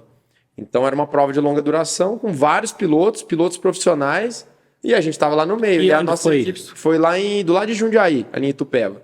E aí a minha equipe ficou em segundo lugar, nosso trio lá. Então a gente ganhou também lá essa competição em segundo lugar, né? Foi bem legal também, uma experiência muito boa. Deixa eu te fazer uma pergunta assim, de quem não anda de moto, que não tem assim tanta experiência nisso, mas o que acontece, Rafael? Você tem um scooter para você andar no dia a dia. Ela é câmbio automático. Sim. A moto de competição, geralmente, ou a moto de trilha, não é câmbio automático. Mas é possível, tem moto câmbio automático para fazer esse tipo de competição? Então, existem algumas montadoras que estão fazendo alguns câmbios já automáticos para motos de alta cilindrada, motos de competição. Hoje a gente usa, vamos falar assim, ó. Então o câmbio da Honda hoje, a Honda tem um câmbio que é o DCT, que é dual clutch, né? É um câmbio duplo embreagem, que ele é automático. Ele é realmente automático? Ele é. Com conversor de torque? Não, ele usa dupla embreagem. Dupla embreagem, refrigerada. Como se fosse de um Porsche, de um Golf GTI. Então ele funciona já engrenando a próxima marcha, né? E aí você consegue fazer uma troca mais rápida. Mas aí você não tem embreagem, ele faz tudo automático, né? Ele faz essa troca automática e você só acelera, a moto vai mudando a marcha conforme você quer. Ou ele tem como se fosse o Tiptronic, né? Tem um botãozinho lá que você pode ligar para subir marcha ou descer marcha. Só que assim, esse tipo de câmbio ainda não é um câmbio muito eficiente para esportividade. Então hoje no motocross a gente usa câmbio convencional com embreagem e no moto velocidade a gente usa um negócio, como o câmbio da moto é um câmbio sequencial, a gente usa um negócio que chama Quick Shifter. O Quick Shifter é um dispositivo eletrônico que a gente tem ali no pedal do câmbio que quando a gente muda a marcha, ele dá um pico de... Imagino que deve ser uma válvula solenoide. Na verdade faz a mudança da marcha. É mais rápido. Ele dá um pico de energia só no motor. Então ele desliga o motor por 1 milésimo de segundo. Aí a marcha muda. Aí a marcha muda. Você está falando de uma moto automática. Nesse caso não é automática. Então, isso aí chama-se uma adaptação técnica. Sabe aquele mudar para não falar outro nome. Uma gambiarra tecnológica. Você que falou. É uma gambiarra tecnológica. Mas ó, pra você ver como esse câmbio ficou tão famoso que ele é usado assim no Mundial de Moto Velocidade. Então é um dispositivo que vem original em algumas motos. A minha moto, por exemplo, vem com ele original, com o Quick Shifter original. E ele permite, alguns permitem só subir marcha, outros permitem subir e reduzir marcha. Tá, fiz uma confusão aqui, eu imaginei que esse Quick Shift, né? Quick Shift. Falando, você muda pela rotação do motor o câmbio. Então vamos falar assim. A marcha. A troca no tempo. E não é aquela mudança com a válvula solenoide que você provoca uma mudança hidráulica a partir do muito mais simples. A partir do impulso elétrico. É muito mais simples. Então é a mesma mudança no tempo que existia antigamente. Então você está acelerando a moto, você tira a mão, muda a marcha e acelera de novo. Okay. Nesse milésimo de segundo que você tira a mão, a engrenagem está encostada assim. Ela desencosta para encostar do outro lado. Na hora que ela desencosta, você consegue mudar a marcha, por ser um câmbio sequencial. E ao mesmo tempo, quando você vai reduzir, você dá uma bombada no acelerador, na hora que o giro sobe e você tira a mão, ele também deixa um período ali de tempo sem a engrenagem encostar na outra e você consegue mudar o câmbio. Além de piloto, você tem que ser artista nesse momento. Tem. Então, por exemplo, no motocross, a gente troca no tempo, não tem quick shifter. E aí eu tenho que trocar no tempo, eu não uso embreagem, eu vou trocando tudo no tempo. Porque você ganha tempo fazendo isso. E agora na pista, aí o pessoal usa o quick shifter. Porque aí você abaixa debaixo da carenagem ali, acelera a moto e vai só batendo. A grande maioria faz tudo no tempo, né? Então, aí hoje, no moto velocidade, todo mundo tem quick shifter. Hoje, as motos já estão vindo com quick shifter por conta disso. Então, você consegue fazer uma troca de marcha absurdamente rápida e você não perde o tempo de tirar a mão do acelerador e acelerar de novo. Você fica com o acelerador no talo. É outro mundo, né, Marquinhos? Você vê que, especificamente, é um mundo totalmente à parte. E quando você falou que lembrou, quando você foi correr Interlagos de Ayrton Senna, e realmente você começa a fazer uma conexão entre o mundo da moto e o mundo da alta velocidade. Sim. E como eu já tive a oportunidade de assistir Fórmula 1 aqui no Brasil e fora na Inglaterra, aliás, o Silverstone, que é o circuito da Inglaterra, que se chamava Silverstone, e inventou do nome do Ayrton Senna. Silverstone. Por conta de Ayrton Senna Silva. Hoje não existe mais esse autódromo, né? Mas então, quer dizer, é um mundo à parte, é um mundo que a gente... Aliás, eu não me lembro se a gente já discutiu sobre esse assunto tecnológico aqui, e esse mundo totalmente diferente, que o Rafael conseguiu colocar isso dentro das postagens dele, que é um assunto que a gente também quer falar e abordar aqui, eu e o Marquinhos. Qual é o assunto? Sobre as postagens, sobre você registrar cada fato, cada segundo, cada nuance Eu dessa. queria antes fazer uma pergunta sobre eletrificação. Tá, legal. Fala um pouquinho da eletrificação. Bom, a eletrificação hoje no Brasil, ela vem sendo, né, cada vez mais debatida, não só no Brasil como no mundo, e também já vem se tornando realidade. É claro que toda mudança, a gente tem vários problemas até começar a se adaptar e tudo, né? Até recentemente a gente fez uma viagem para a Alemanha e a gente pegou um Tesla lá para usar. E a gente falava, Tesla na Alemanha? A Alemanha tem ponto de recarga para todo lado? Tranquilo, né? E a gente teve dificuldade de encontrar postos de abastecimento. Isso lá, quer dizer que a eletrificação mesmo na Alemanha. Não está ainda... 100% ainda não. Ela ainda está assim, engatinhando, mas já tem uma boa diretriz, vamos falar assim. Mas no Brasil ainda leva um pouco de tempo, eu acho. Mas Honda, né? Se pegar assim, as japonesas ali, Honda, Yamaha, Suzuki, Kawasaki, eles já fizeram uma reunião lá. Eles estão desenvolvendo uma bateria para motos conjunta. Então, eles, na teoria, vão usar a mesma bateria, justamente para facilitar a questão de tecnologia. Sim. E eles também estão fazendo um motor a hidrogênio, em conjunto. Então, eles estão pesquisando em conjunto duas vertentes. Se o elétrico não der certo, tem hidrogênio. Se o hidrogênio der certo, tem elétrico. Você acha que... Eu acho que você tem autoridade para falar disso. Você acha que essa eletrificação, ela é mais... Estou falando de eficácia, tá? De rendimento e tudo mais, né? Até de potência. Sim. Que vamos chamar de convencional. Com o que você roda hoje? Vamos falar assim. Hoje, o que eu vejo da eletrificação, para um uso diário, urbano, vai bem. Porque o motor elétrico, ele gosta desse anda e para. Mesmo porque ele gera própria energia. Ele gera, exato. Então, regenera. Então, assim, quanto mais você andar e parar, para o motor elétrico, melhor. Quanto mais se usar o freio, melhor. Melhor. Agora, se você pega uma viagem longa numa estrada que você só está andando em velocidade alta, gastando uma energia alta e não tem regeneração, aí o motor elétrico não gosta. Isso vale para o carro também. Vale para o carro também. Então, por exemplo, lá quando a gente pegou... a gente foi pilotar em Nürburgring, que foi um outro sonho que eu realizei, só que versão carro. Nuremberg. Em Nürburgring, que é lá na Alemanha. Sim. E é o Inferno Verde, lá um dos autódromos mais perigosos do mundo. E a gente foi lá correr lá de carro, eu e meu primo. Só que a gente foi com o Tesla, né? Para chegar lá. Qual Tesla? A gente pegou, era o Model... aquele que é mais quadradinho, assim, tipo um SUV. Eu não lembro o nome 100% eletrificado. 100% elétrico. E aí, na hora que a gente chegou lá, a gente saiu com 100% de bateria, a gente chegou lá com 54%. Eu falei, bom, na teoria dá para voltar, mas a gente vai chegar com 4%. É uma margem pequena, vai que tem subida, né? Não sei se a gente desceu, se a gente subiu para chegar aqui. A gente precisa achar um ponto de recarga. A gente achou um ponto de recarga lá, então a gente carregou. Free? Não é free, tinha que pagar, era da própria Tesla, era um carregador rápido. Só que o carregador rápido só carrega até 80% da bateria, não carrega mais. Senão ela aquece. Ela aquece. O que é esse rápido? Foi meia hora, a gente conseguiu chegar em 80%. Então foi rápido. O que a gente fez? A gente deixou ele abastecendo e a gente foi almoçar enquanto isso. Beleza. Almoçamos, tal, beleza. Chegamos lá, o carro com 80%, show, tranquilo. Aí voltamos, fizemos todo o rolê lá, pilotamos os carros de corrida, depois a gente pegou o carro para voltar. A gente estava em Frankfurt. Então a gente tinha mais 3, 4 horas de viagem para chegar em Frankfurt. A gente chegou em Frankfurt com 20 e poucos % de bateria, só que meu pai ia pegar o carro no outro dia. Então a gente tinha que deixar o carro com 100% de bateria para ele usar no outro dia. E aí foi o BO, porque a gente não achava carregador rápido próximo de onde a gente estava. A gente achava assim, 20 km de distância. Falei, putz, como é que não vamos fazer isso agora? Vou ter que deixar um carregador normal, para ficar lá 8, 10 horas carregando até dar 100%. Só que aí tem o problema, que esse carregador ficava dentro de um estacionamento. Aí você tinha que pagar o estacionamento mais o carregamento. E aí o carregamento... Se bem que tem isso nos hotéis, né? Tem, alguns hotéis tem.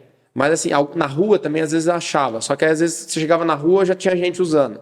E não dá para esperar, né? Você não sabe que hora a pessoa vai sair. Não é como abastecer um carro. Não. Não dá para esperar. Mano. Então assim, esse tipo de coisa... Deixa lá, já até chegou na carga máxima e o cara... exato. Acontece isso. Então, né? Não, que às vezes o cara deixa carregando lá, chegou na Já carga carregou, máxima, mas o cara não foi buscar o carro. Acontece isso. E ele tá lá ocupando uma vaga. Acontece isso. Mas não tem alguém de lá que chega lá e tira. Mas aí precisa tirar o carro. Tem que tirar o carro também. Que é esse que é o BO. E aí, assim, e outra, e lá não aceita cartão internacional, tem que ser cartão europeu. E aí a gente com o cartão brasileiro lá, cartão de crédito brasileiro, não conseguia pagar para abastecer. Falei, e agora? O que nós vamos fazer? Você usa a sala VIP no aeroporto, mas não usa para carregar? Assim, a sorte é que meu pai tem um cartão internacional e a gente conseguiu, ele teve que ir lá a pé para conseguir passar o cartão dele para a gente conseguir liberar essa carga, para ele usar no outro dia. Mas assim, foi um perrengue ali, né? Que até acostumar. É claro que assim, a pessoa que tem um carregador em casa, o cara que tem um carro elétrico, ele tem um carregador em casa. Então ele carrega, vai para o trabalho, às vezes no trabalho ele tem um carregador lá também, e faz essa movimentação. Eu hoje, aqui em Poços, eu tenho um patinete elétrico. Então eu tenho usado bastante ele para me locomover nesse perímetro urbano. Então, o negócio é duas rodas, né? É, duas rodas. Patinete, qualquer coisa com motor elétrico, aí a gente tá brincando. Mas eu estou usando bastante ele. Ele é um patinete elétrico legalzinho e eu consigo colocar ele no porta-mala do meu carro, por exemplo. Então, outro dia eu fui no mecânico, deixar meu carro lá para arrumar, fazer revisão, e eu levei o patinete no porta-mala, em vez de o pessoal da concessionária falar, você precisa que te leve embora? Não, pera aí, eu abri o porta-mala, tirei o patinetinho, pus o capacete, depois eu venho buscar o carro. E fui. Então, a vida que segue. Fui trabalhar, fui na fábrica, com o patinetinho elétrico. O carro não ficou pronto naquele dia, eu fui com o patinete para minha casa, voltei para a fábrica no outro dia com o patinete elétrico. E é bom que... Com a mesma carga? Com a mesma carga. Ele chega a rodar aí, dependendo de quanto você acelera, de 10 quilômetros andando muito chutado até 35, 40 quilômetros de autonomia. Então, dá para ir bem. Você dosando bem a mão... No fundo, o que é negócio? Que a bateria está low bate, low bate e você não sabe quanto que ela vai. É tenso. E tem outro problema. Tenso. E tem outro problema. No caso do patinete elétrico... No Fusca é reserva. No caso do patinete elétrico, se eu colocar ele na potência máxima e acelerar tudo, a carga da bateria cai, só que de mentira. Na verdade é porque falta um capacitor ali. Então, ele fala para mim que a bateria está baixa. A hora que eu paro de acelerar, a bateria sobe. Então, se eu por acaso estiver acelerando muito e ele abaixar muito a bateria ao ponto de acabar a bateria, ele apaga, ele desliga. Aí eu tenho que tirar a bateria e ligar de novo e usar na velocidade mais fraca. Aí ele consegue andar um pouquinho ali é tipo uma gambiarra também, né? Ele anda mais um pouquinho, mas você tem que andar no devagar. Então tem uns perrengues ainda que a parte elétrica tá sofrendo aí. Vida útil da bateria, né? Peso da bateria. Peso. Por exemplo, eu tenho a vantagem do meu patinete elétrico eu tirar a bateria dele e levar para o meu apartamento. Então eu deixo o patinete na garagem e levo só a bateria comigo. Aí eu carrego ele lá em casa. Você carrega na tomada mesmo? Esse carrega na tomada. Ele 110. Tem no 110 ele tem um transformadorzinho lá para conseguir converter. Carrega. Ele carrega em CC ou AC? Eu não tenho certeza de como se ele usa alternado ou contínua. Depois eu vou dar uma olhada. Mas ele também leva as suas 6 a 8 horas aí para uma carga. Então, ele tem a fonte própria, tem tudo próprio dele lá para fazer a recarga. Mas assim, tô usando, tô aí há uns meses já com ele, tô gostando bastante, é divertido. Para ir na academia, essas coisas é tranquilo. Quanto custa um patinete dele? Esse é o BO. Um patinete elétrico, igual o meu, custa na faixa de R$6.000. E é um patinete intermediário para baixo. Se você pega um patinete daqueles que tinha para alugar em São Paulo, é um bem abaixo. É o mais barato que tem. Você vai pagar aí de R$3.500 a R$4.000. Esse que o pessoal pega, leva, deixa lá. Isso, Aí, se você quer um patinete assim, um pouquinho mais de conforto, um pneuzinho maior, né, um freio a disco, uma suspensãozinha melhor, aí você já vai pagar ali de 8 para cima. Aí você pega assim, aí você tem a parte da legislação. Até, acho que 4.000 watts ou até 50 km por hora, o patinete não precisa ter placa, não precisa pagar IPVA, ele é considerado uma bicicleta. com o motor. Então eu posso andar na ciclovia, posso andar na calçada, posso andar na rua, até 60 km por hora, né? Até 40 km por hora. Aquilo dá 40 a 60 km por hora? Não, aí, por exemplo, assim, alguns dão, mas o meu não. O meu ele é limitado a 47, porque se ele passar de 50, eu precisaria pagar IPVA. O patinete, eu acho que já é muito. Não, é muito. É muito. É muito. Mesmo que é 47, se você tiver um desconforto. Passar um buraco, perigoso. Um negócio ali é perigoso. E assim, o que a legislação fala? Na calçada eu tenho que andar a 6 km por hora. Não posso passar de 6 km por hora. É a velocidade do pedestre. De um pedestre. Então, nos modos de pilotagem do patinete, geralmente já tem. O modo mais fraco, ele já é meio limitado de 6 a 12 km por hora. Se você estiver na ciclovia da João Pinheiro... Aí 35 km por hora. Não posso passar de 35 km por hora. E aí, em vias de 40 km por hora, eu posso usar a velocidade máxima para andar 40 km por hora. Por exemplo, na João Pinheiro, eu não poderia andar, na teoria. A gente acaba andando, mas não pode. Né, pela legislação. Aí, por exemplo, para eu andar numa via assim, né, ter um patinete um pouco mais potente, aí eu tenho que pagar IPVA. Que aí já não é mais patinete, é considerado uma scooter elétrica. Automotor. Isso. E aí eu tenho que pagar. Aí já, ou ele tem que ser acima de 4.000 watts, ou ultrapassar 50 km por hora. Se ele passar de um desses dois, eu já tenho que emplacar e ter CNH também e pagar IPVA. Nossa, complicado, hein? Não, até que não é complicado. O fato é você saber o que você quer, o que serve mais para você. É para ir para o trabalho, é para lazer, o que você precisa. Exato. Agora eu queria voltar um pouquinho nesse negócio da moto elétrica. Porque a gente tem informação de carro elétrico, eu já pilotei carro elétrico, conheço a performance do carro elétrico, sei como funciona, sei como é a autonomia do carro elétrico, mas nunca vi falar sobre moto elétrica. Um dos embargos que existe com relação à tecnologia do carro elétrico ou da moto elétrica é exatamente o espaço e o peso que a bateria ocupa. Sim. Como é que funciona isso na moto? É o mesmo esquema. A primeira moto elétrica, assim, que a gente tem conhecimento que foi realmente apresentada por uma marca, foi divulgada, colocaram à venda, por incrível que pareça, foi uma Harley Davidson, que é a Livewire. A Livewire é uma moto da Harley, 100% elétrica, que ela não... Você olha para ela e você não sabe que é Harley, porque ela não tem nada a ver com uma Harley. Ela tem um posicionamento de pilotagem mais esportivo, não tem nada a ver com o que a gente tem de Harley. Mas a Harley fez justamente isso para aquecer o mercado, né? Fazer um teste e tudo. O grande problema é o peso dela, uma moto que vai pesar seus 300 quilos aí. Por conta da bateria. Por conta da bateria. Hoje, a gente tem uma competição, assim como existe o Fórmula E, que é como se fosse uma Fórmula 1 elétrica. Sim, já assisti a Fórmula 1. A gente tem o Moto E também. Então, o Moto E é uma categoria... Aí eu aceito. O Moto E é uma categoria de motos elétricas. Inclusive, a gente tem um brasileiro que corre lá, que é o Eric Granado. Ele corre muito bem, já teve várias vitórias lá. Mas é uma moto esportiva que pesa 300 quilos. É interessante. Você já assistiu essa Fórmula E, Moto E? É tão pouco... bacana que tem umas zebrinhas assim, que você pega a zebra fora da pista. Ela carrega. Viu, Marquinhos? Você pega a zebrinha fora da pista, você carrega a bateria como se fosse um videogame. Ela absorve a energia da pista. No Fórmula E tem isso. Na Moto E não tem, né? No Moto não. O Moto E... Então, assim, vamos falar assim, das limitações do Moto E. São a autonomia e a duração da prova, é difícil. O tipo de pneu, por causa da entrega de torque instantâneo de um motor elétrico. Instantâneo, né? E alternativo, né? Ele tem um giro muito rápido, né? Sim, ele empurra muito, né? Então, assim, vamos falar assim, um motor elétrico em comparação... A curva é muito acentuada. Ele chega muito rápido no pico dele, né? Isso. Assim, vamos falar, o pico dele não é de potência extrema como um de combustão, mas a entrega dele é muito agressiva. É instantâneo. É instantâneo. Você pôs o pé ou virou a mão lá na hora. Bum, de uma vez. Inclusive, até o patinete elétrico, às vezes, assusta a gente. Você tá ali, patinetinho, que nada.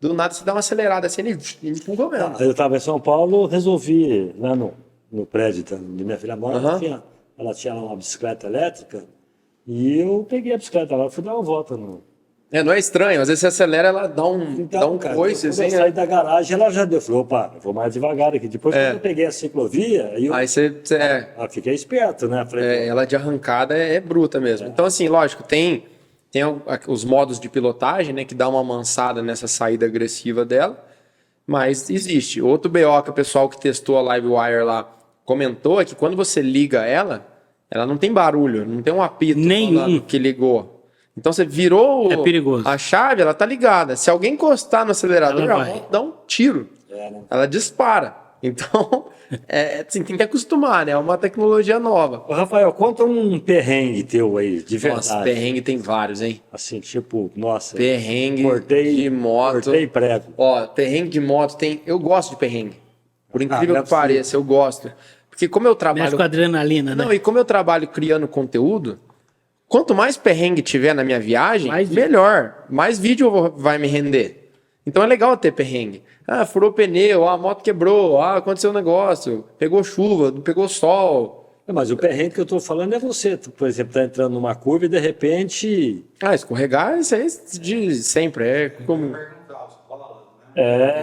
Por incrível que pareça, mesmo Você eu para na analisando. moto, fica parado, Assim, né? mas por incrível que pareça, mesmo eu analisando queda no meu Instagram, eu não caí de moto muitas vezes. E por incrível que pareça, no autódromo eu nunca caí de moto. Eu ralo o cotovelo no chão no autódromo, mas eu nunca caí de moto no autódromo. Eu já caí em motocross, já caí várias vezes de perder as contas de quantas vezes eu já caí no motocross. A gente brinca que se você andou no motocross, né, na terra e não caiu, é porque você andou errado. Alguma coisa tá errada. Que é a hora que a gente chega no limite, então você não escorrega. limite, E aí na rua, eu caí 2 vezes na rua já também. Então, aí uma das vezes eu fraturei a mão e a outra não aconteceu nada. Mas assim, eu sempre ando com Aí equipamento. você chegou em casa, calmou. Não, eu fui pro hospital nessa. Foi na saída da fábrica ainda. Saí da fábrica, indo pra casa, tive um acidente, quebrei a mão, a moto deu PT a 60 km por hora. Que isso. A 60 km por hora. Uma moça me atropelou lá, não me viu. E eu voei por cima do carro dela, fui pro hospital, pus gesso, fiz raio-x lá. O cara do raio-x me conhecia dos vídeos, foi engraçado. Daí. É perrengue que tem que contar, né? Que foi legal, assim, legal. Na hora não foi nada legal. Depois que passou. Mas é uma história. É uma né? história. Então, assim, toda história tem um aprendizado. Isso que é legal. Então, depois desse dia, eu falei, putz, eu caí na cidade. Cidade é perigoso, não dá pra ficar. E pra você ver, eu sempre ando de equipamento. Sempre. Capacete, luva, jaqueta, sempre. Pode estar o calor que for, eu tô de equipamento. Mesmo de scooter. Mesmo de scooter. Hoje eu vim de scooter, eu vim de jaqueta, Mas, capacete. só abrir um aspas aí. Você falou uma coisa muito importante, viu, Marquinhos? Sempre ando de equipamento. Equipamento. Porque as pessoas acham que equipamento é capacete. Não adianta andar de capacete sem andar havaiana. Exato. Não adianta andar de capacete sem blusão de E que couro. o Rafael hoje tem uma outra consciência, Sim. uma outra visão, uma outra percepção de uma Mas, moto, ó, né? pra você ver, nesse acidente, eu tava sem nada. Eu tava de camiseta, porque foi um dia muito quente, eu tava só de capacete. E foi o único dia que eu andei sem equipamento, foi o dia do meu acidente. E era uma motica. Não, eu tava de 650 na época, era a única moto que eu tinha. PT? Deu PT, a 60 por hora. Porque as peças de moto são muito caras. Então, você furou um radiador, entortou a suspensão, é PT. Mas aí o que eu aprendi dessa lição? Eu nunca mais vou sair de moto pra rua sem equipamento. E aí, todo vídeo que eu faço, eu ainda incentivo o pessoal. A gente tem que usar equipamento. Hoje a gente tem uma variedade de equipamento tão grande, de luva, de jaqueta. Você fala, tá muito quente hoje, tem jaqueta de verão. Inclusive essa que eu tô é uma jaqueta de verão. Se você olhar, ela é toda perfurada, ventila. Tem os equipamentos, tem protetor. Mas é de coluna. proteção, né? É proteção, exato. Tem calça com Kevlar, que é o mesmo material que usa no colete à prova de balas. A gente tem nas pernas para não ter... Aí, ó, tá na jaqueta aí, ó. Quer ver, ó? Se a gente mostrar ela aqui, ó. Ó, essa jaqueta aqui é uma jaqueta da Revit. Ela é uma jaqueta toda perfurada, ó. Se você olhar aqui, ela é inteirinha perfurada. Então, quando eu ando com ela, eu não sinto calor nenhum. Às vezes você sente até frio. Então, ela tem proteção aqui, ó, no ombro, antebraço, proteção na coluna. E é um tecido especial também. Tecido especial. Esse tecido, se você encostar ele no chão, né? No caso de ralar, ele não é um tecido que vai se desgastar como um jeans, que vai desaparecer, vai ralar inteiro e vai deixar a tua pele exposta. Ele vai segurar, ele não vai rasgar. Então tem essa variedade de equipamentos, né? Assim como Isso é muito importante você ter tocado nesse assunto. o macacão que a gente usa no moto velocidade é um macacão de couro, né? Pode ser feito de couro bovino ou couro de canguru, que é um couro mais maleável, mas também protetor de coluna, protetor de ombro, cotoveleira, joelheira. Ali de baixo a gente está numa armadura medieval ali impressionante e cheio de tecnologia. Hoje tem até macacão ou jaqueta com airbag, que ele detecta, ele tem um sensor na mão, né, no pulso aqui, porque ele detecta quando você faz um movimento vira uma bola. queda, ele estoura. Então ele entra. Chegou a usar isso já? Eu não usei, mas hoje tá ficando mais comum no Brasil. Hoje a gente já tem pilotos no Superbike usando. Antigamente era muito assim, raro. Tá, Hoje é mais comum. Eu estou dizendo assim, se aconteceu algo com você, um acidente qualquer, que você estivesse usando e ele... Exato. É muito legal porque o sensor notou qualquer tipo de movimento de queda, ele infla. Ele tem uma carguinha de CO2 lá, então você pode reutilizar. Você troca só a carguinha lá, o cilindrinho, e aí ele fica ativado ali. Então, ameaçou uma queda, ele infla as pernas, o tronco, os braços e protege coluna, protege hoje tudo. é bem mais ameno. Bem melhor. A tecnologia que, logicamente, vem com a evolução. Segurança das motos. Hoje as motos têm ABS, né? Nas motos de rua tem ABS, que os ABS das motos também cada vez são melhores. Você já mostrou esse airbag nos seus Reels? Alguns sim. É porque ainda no Brasil é muito caro. Mas, assim, dos últimos 3 anos para cá, barateou bastante. Então, eu acho que daqui os próximos 3 anos vai melhorar bastante isso. E eu acho que a ideia é encontrar muito mais acessórios com esse tipo de tecnologia. Rafael, qual que é a tua próxima viagem? Então, a próxima vai ser essa que eu vou fazer de Tiger 900, né? Isso de moto, né? Agora, viagem para conteúdo, final de semana já tem viagem para curso de pilotagem. Eu também dou curso de pilotagem esportiva. A gente vai ter um evento em Limeira, no sábado, que a gente leva os alunos para lá, né? Para ter um curso fora da rua, né? Porque a rua tem muita variável. Pode passar cachorro, gente, criança. Buraco, óleo, né? É muito difícil. E quando a gente vai para um ambiente controlado, que é o caso do kartódromo e do autódromo, a gente consegue treinar muito mais técnica lá, que vão servir para a pilotagem na rua. Então eu vou aprender a frear com a minha moto, para quando eu tiver uma situação de emergência na rua, eu saber o que eu tenho que fazer, sem apavorar. Que o maior índice de acidente de moto acontece por conta da pessoa apavorar.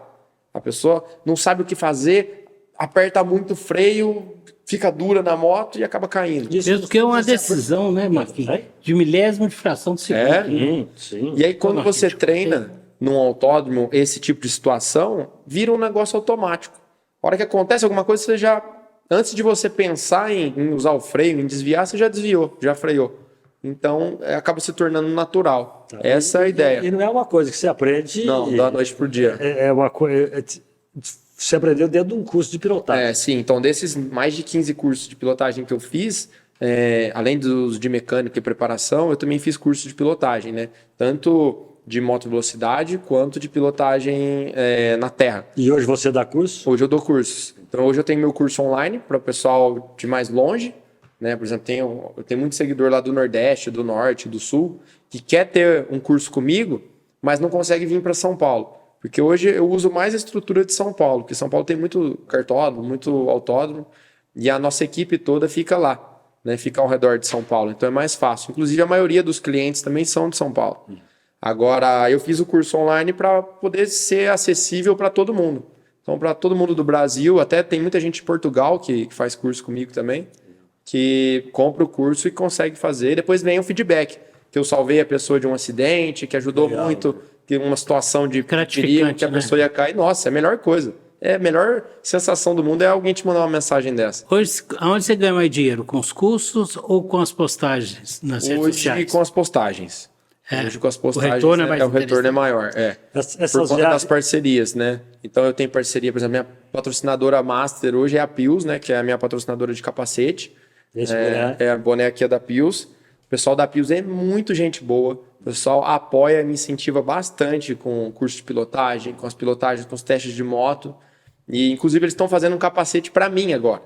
Vai ter um capacete, vão pôr em linha para vender. Vai ser o capacete RT de Rafael Tony. E eles não me mostraram. Rafael Togni. Togni.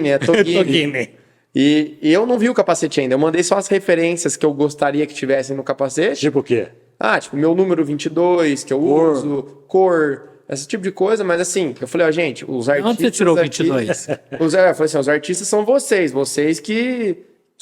Eu quero assim agora. Vocês que se virem aí. Inclusive, amanhã que eles vão fazer uma reunião comigo para talvez mostrar o capacete ou não. Eu só vi alguns spoilers.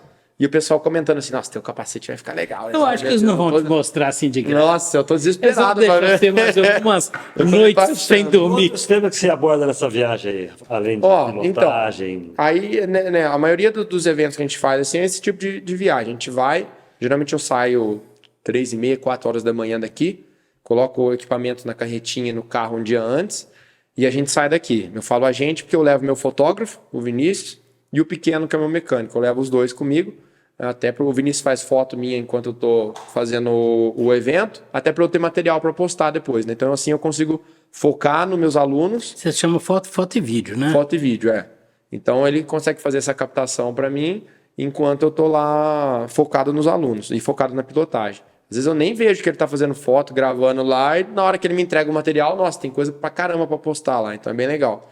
E também para os testes de moto. Semana passada eu fui 3 vezes para São Paulo. Eu fui para um teste de moto. Uma semana só. Uma semana só. Eu fui para, domingo, eu fui para lá para fazer um teste num evento da Kawasaki de motos off-road. Foi o dia do golzinho. Foi um dos dias do golzinho. Eu fui para fazer um teste de moto da Kawasaki na terra, de moto de motocross. Testei lá. De lá eu fui para, isso foi em Bragança Paulista. Eu saí de lá e fui para São Paulo, porque no dia seguinte eu tinha um evento da Honda lá para apresentação dos pilotos da Honda desse ano. Aí eu não andei de moto lá, né? Mas eu cobri o evento para mostrar os pilotos que vão fazer parte do time da Honda esse ano. Aí tive evento da Bajaj, que é uma marca indiana que está vindo no Brasil, aí tá fazendo 1 ano agora, tá com umas motos bem legais, tá fazendo fábrica no Brasil também, e aí foram comemorar esse 1 ano deles e apresentar novas ideias, como é que vai funcionar a fábrica, a parte de concessionárias que eles estão aumentando, né, toda essa ideia aí, investimento e tudo mais.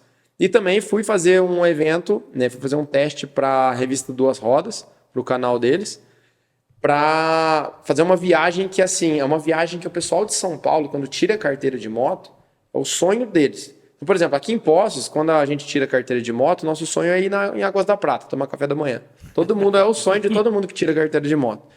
Para o pessoal de lá, é descer para Santos. Então, eles querem descer para a praia. Achei que era para Campos do Jordão. Também, né? Lá é bem famoso, né? A galera que vai para Campos do Jordão. Mas, assim, eles falaram que, nossa, é fortíssimo essa pessoal que quer descer para a praia. Inclusive, aí eu fui gravar com as Duas Rodas lá nessa moto da Bajaj. E, inclusive, no meio do caminho, a gente achou vários motociclistas com esse perfil. Primeira viagem, descendo para a praia, eu entrevistei alguns lá, inclusive alguns de scooter, viajando de scooter para a praia. Porque era o sonho da vida do cara, era de moto para a praia.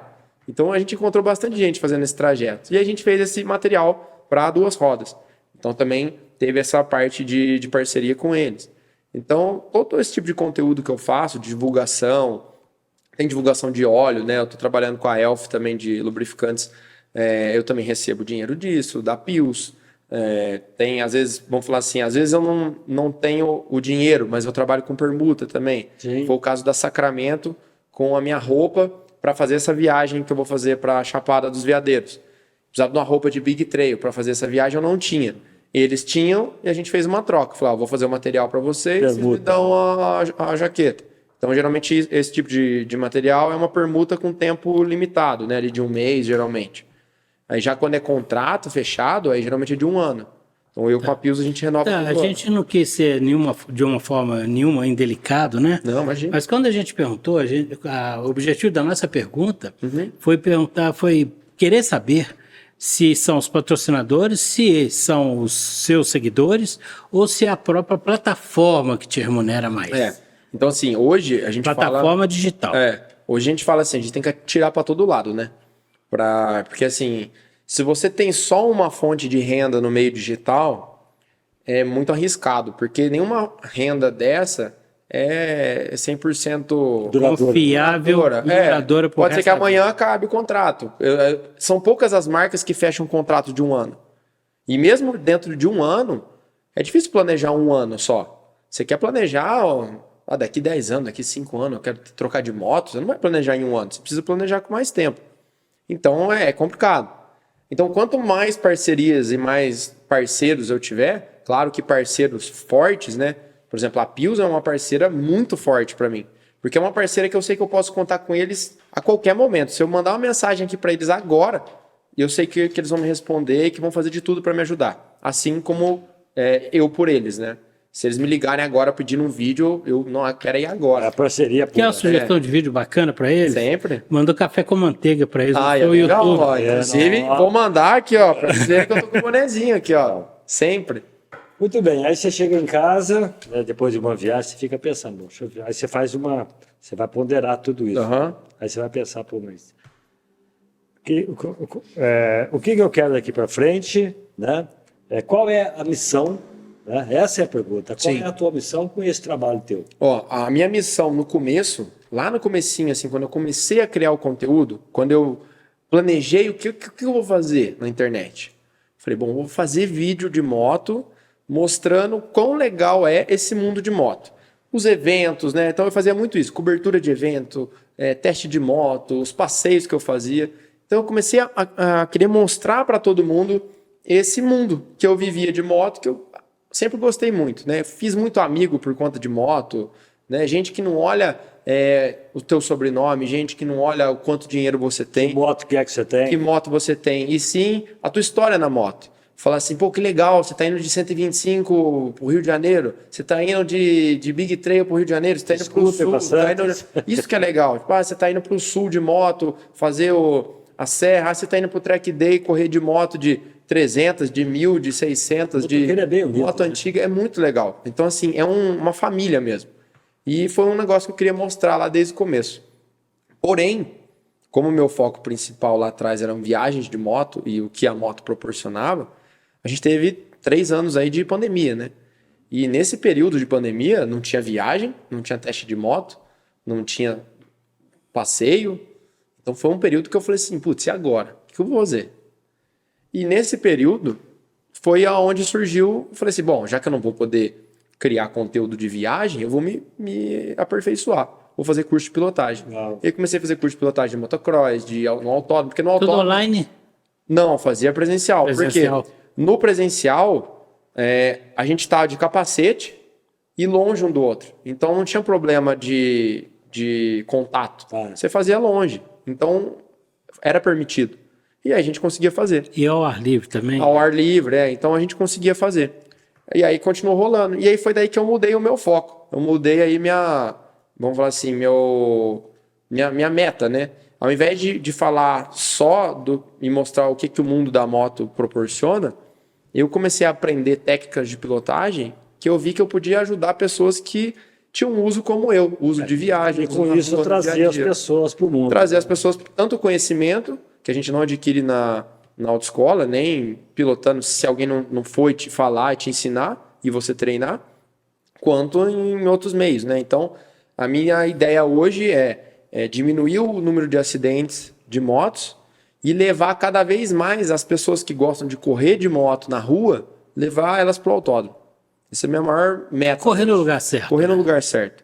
E porque assim, a gente tem uma ideia que é muito caro correr no autódromo. Você fala, putz, é muito caro. Nossa, é muito caro. Eu pensava assim. Todo mundo acha, assim, é muito caro. Putz, nossa, correr no autódromo é muito caro. Porém, quando você fala assim, ó, vou correr no autódromo, aí você vira a chavinha, você fala assim, agora eu vou andar só no autódromo. Aí beleza, você tem tua moto de rua, você vai lá, compra um par de pneu, claro, você vai gastar R$3.000 num par de pneu de pista. Pode usar o da rua? Pode, dá para usar, mas sim, vou falar num caso caro mesmo. Pôs um pneu de pista, compra os equipamentos que já tem que usar na rua mesmo, né? O macacão e tudo da galera que gosta de correr na rua. E aí você tem que pagar o evento, que varia aí de 500 a R$1.000, dependendo do autódromo que você vai correr. Aí você fala, putz, nossa, R$1.000 para correr um dia? É caro, hein? Independente da categoria. Aí você fala, nossa, é caro, hein? Só que aí, você vai a primeira vez, você junta dinheiro e vai. Aí quando você vai, mas você anda tanto de moto lá, que você não quer mais ver moto depois, no dia seguinte. Você fala, não, agora é só mês que vem, só daqui 3 semanas que eu vou ver moto. Porque você anda tanto, mais tanto, que você mata aquela vontade de pilotar. Você não fica igual, por exemplo, quando vai pra serra andar, que você fica um sobe, desce, só um pedacinho da manhã e vai embora. Lá não, lá a gente anda o dia inteiro. É das 7 da manhã até as 5 da tarde. E aí você morre de andar de moto lá. Você anda assim de sair pingando, suado de não conseguir quase tirar o equipamento para levar embora depois. Então você realmente mata aquela vontade. E aí depois você não tem o gasto de andar na rua. Porque o gasto de você andar na rua, você vai ter que pegar, abastecer a moto, ir com a moto até na serra, andar um pouquinho com a moto já vai baixar para reserva e você vai ter que voltar. Você tem esse gasto de combustível. No autódromo, você gasta às vezes um tanque por dia andando. Porque você anda só no autódromo. Mesmo andando mais forte, você não anda com quilometragem muito alta. E andando com quilometragem menor também, a tua manutenção da moto também não vai ser tão extrema. É claro que a gente troca, vamos falar assim, a gente troca o óleo com uma frequência mais rápida do que na rua, mas mesmo assim é bem mais tranquilo do que eu ficar jogando quilometragem na moto na rua e ter que fazer várias revisões por quilometragem, gastar mais pneu, né? Mesmo o pneu esportivo lá no autódromo, ele vai durar mais do que um pneu esportivo de rua na serra, porque tá dando certo, né? E sim, aí aqui, por exemplo, eu tenho que sair de casa, ir com o pneu esportivo até lá, voltar. Então esse trajeto gasta muito pneu. Então acaba ficando, a hora que você põe na ponta do lápis, fica mais barato. Então, e outra, o problema não é só o mais barato, é o mais seguro. E esse é o ponto-chave. Lá na pista, a gente consegue desenvolver muito mais a pilotagem do que na rua. A serra te limita. A serra você tem olho de gato, óleo, você não consegue enxergar na hora que você está deitado para onde você tem que levar a moto. Limite de velocidade. Limite de velocidade. Carro que às vezes invade a contramão, caminhão. Você não sabe o que vai acontecer. Óleo. Pode acontecer um monte de coisa. E às vezes só esse medo, mesmo não acontecendo nada, mas só esse medo de acontecer alguma coisa que fica na tua cabeça. Tem o problema do assalto também, que você tem que levar em conta. Assalto também. Polícia, né, que vai lá atrás do pessoal também, é um medo que o pessoal tem. E aí o cara sabe que ele tem um lugar certo para correr. Então, quando você vai correr no autódromo, você não tem polícia, você não tem blitz, você não tem assaltante, você não tem quebra-mola, buraco, óleo. Então, assim, é um ambiente totalmente controlado que você pode desfrutar 100% da pilotagem esportiva. Rafael, um assunto importante também ligado ao motociclismo também é o preparo físico, né? O piloto tem que estar preparado fisicamente para aguentar. Demais. E é um assunto interessante que você discute nos seus cursos. Sim, bastante. Inclusive, né, se a gente for pegar, o Ayrton Senna foi um dos primeiros caras que começou a linkar o esporte a motor com preparo físico. Porque até então o pessoal falava, o cara vai andar lá, o motor que vai fazer o trabalho, né? Motor, pneu, suspensão. Mas quando o cara tem um físico melhor, ele consegue desempenhar melhor. Não só a parte física do negócio, mas raciocínio rápido, né? A gente consegue treinar o raciocínio, velocidade de raciocínio, velocidade de reflexo, a gente consegue treinar tudo isso. E eu abordo isso nos cursos também, não só para incentivar o pessoal, mas a gente faz umas brincadeirinhas lá com bolinha de tênis. E é legal, porque dá para ver que tem algumas pessoas que são mais rápidas, com reflexos mais avançados, outras nem tanto, e dá para treinar isso. Então esse é o lado importante. E também a parte cardiovascular, né? Que a gente precisa trabalhar bem, a parte muscular, você precisa aguentar, por exemplo, moto. O músculo que a gente mais trabalha na moto são as pernas. Porque a gente tem que se sustentar em cima da moto quando a gente está pendulando, no caso do moto velocidade, e no motocross são as pernas que vão controlar a moto. Então o guidão ali a gente faz um leve controle só, mas o que vai fazer mesmo joga para lá, para cá. Joga para lá são as pernas. Então a gente tem um trabalho, violento de perna, para poder aguentar. Quando a gente termina um track day, a gente tá assim com as pernas, parece que treinou perna na academia. Então, vale a academia, né? Então tem que treinar bastante. Você tem ido, né? Bastante, todo dia. Rafael, você gosta de guitarra? Todo dia você tá com uma guitarra? Toco guitarra também, desde os 11 anos de idade. Toca ou arranha? Não, eu toco. Toco. Eu já tive banda, né? Eu tive banda dos meus 13 anos até os 19. Fiz show já num monte de lugar. Era meu foco antes de moto, era tocar. E aí é um hobby que eu tenho até hoje, né?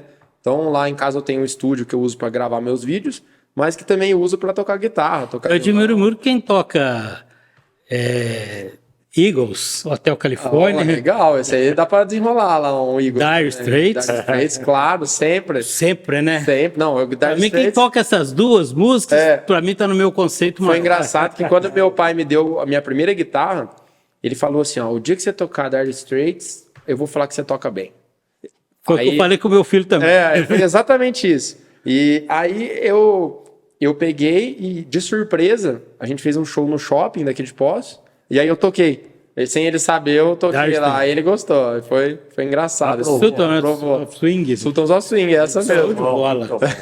Rafael, gostou de vir falar com a gente aqui? Muito. Gostei bastante. Quando vocês precisarem de falar de moto aí de novo, pode me chamar, com certeza. Se tiver coisa para falar de moto, vem falar com a gente. Né? Eu só tinha mais uma última pergunta, pode se você falar. me permitir. Claro.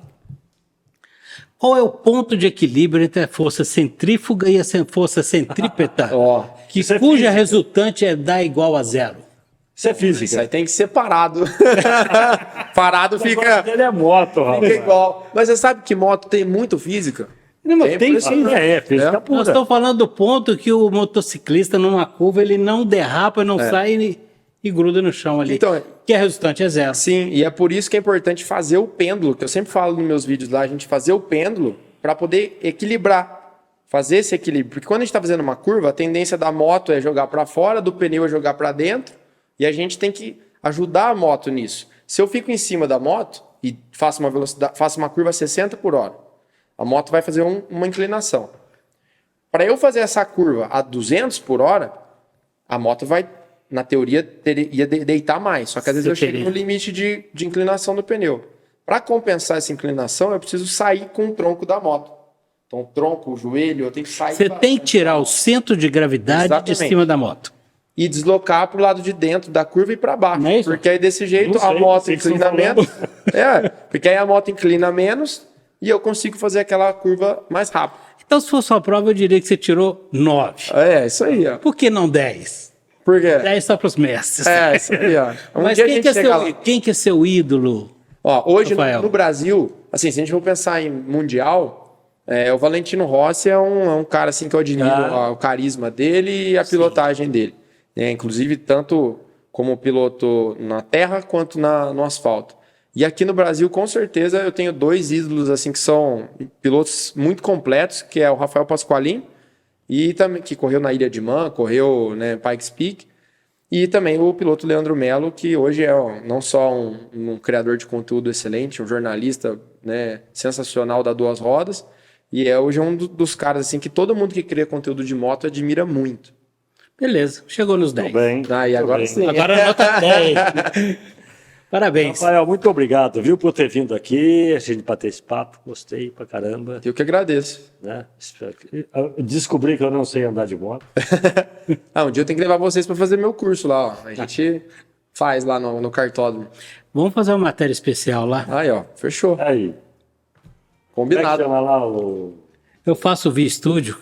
A gente faz. Eu falo sobre veículos. Vamos fazer um Via Estúdio lá especial que passa na TV Poços, Rede Minas de televisão. Combinadíssimo. Pronto aí. Fechado? Eu vou querer a minha comissão. Ó, tomamos água mineral Poços de Caldas. Melhor de todas, hein? Eu sempre falo para todo mundo que vem, meus amigos de fora, eu falo, gente, a água Poços de Caldas, vocês não têm noção o que essa água é boa. E principalmente hidratar. Nossa, é a melhor de todas. Você vai em água de qualquer outro lugar, não é gostosa igual a água Poços de Caldas. O que eu quero dizer assim, quem anda de motocicleta também tem que se hidratar e muito. Bastante. Rafael, muito obrigado. A gente se fala numa outra oportunidade. Se não for de moto, transforma de outra. Gente, eu que agradeço, muito obrigado. E todo mundo que está assistindo a gente aí também, muito obrigado. Me segue lá. Assistindo ou ouvindo, né? É, sempre. Tá aí, o Rafael Toni, 33 anos, administrador de empresa, apaixonado por motocicleta e hoje está fazendo isso daí, o caminho profissional dele, vamos dizer assim, né, Rafael? Isso aí, Isso. Cada vez mais. E o Del Pereira. Bacana. Pode fazer aí seu fechamento do jeito que você quiser. Interessante, eu não conhecia o Rafael, foi um prazer te conhecer pessoalmente, Rafael. Você viu como é que o Prazer camarada é também. gente boa? Te falei. Essa é a grande vantagem do nosso trabalho, a gente conhece pessoas especiais em momentos especiais que tem sempre alguma coisa especial para ensinar pra gente. Obrigado. Também, para mim, levo essa conversa que a gente teve aqui para sempre. Foi muito bom. Porque a gente traz pessoas que fazem as coisas para nossa cidade, para nossa sociedade, né? Que tem coisa bacana para contar. E o teu segmento é um segmento bacana pra caramba. Ao mesmo tempo que você está no chão de uma fábrica, trabalhando pra caramba, você está levando para as pessoas uma coisa que você gosta, né? Sim. E levando postos também, né? Que quem é daqui ama aqui, não não larga de posse de jeito nenhum. É Né? isso que o café com manteiga. Põe na tua jaqueta lá, I love Forte. É uma ideia boa, colocar ali o símbolo ali do Cristo, vamos Sim. pensar nisso aí. Pensa nisso. Vamos embora? Te tem até um patrocínio pra você. Aí sim, ó. Gente, na próxima quinta-feira nós vamos voltar com um episódio, eu digo sempre, não sei se vai ser bom como esse, nós vamos tentar fazer até melhor, mas esse foi bom demais. Obrigado, Rafael. Obrigado, gente. Obrigado, Deus. Obrigado, eu. Obrigado, viu? Se puder dar um like para nós, bom demais, né? Nós estamos em todas as plataformas. Um forte abraço, fica em paz, vai na fé. Até a próxima.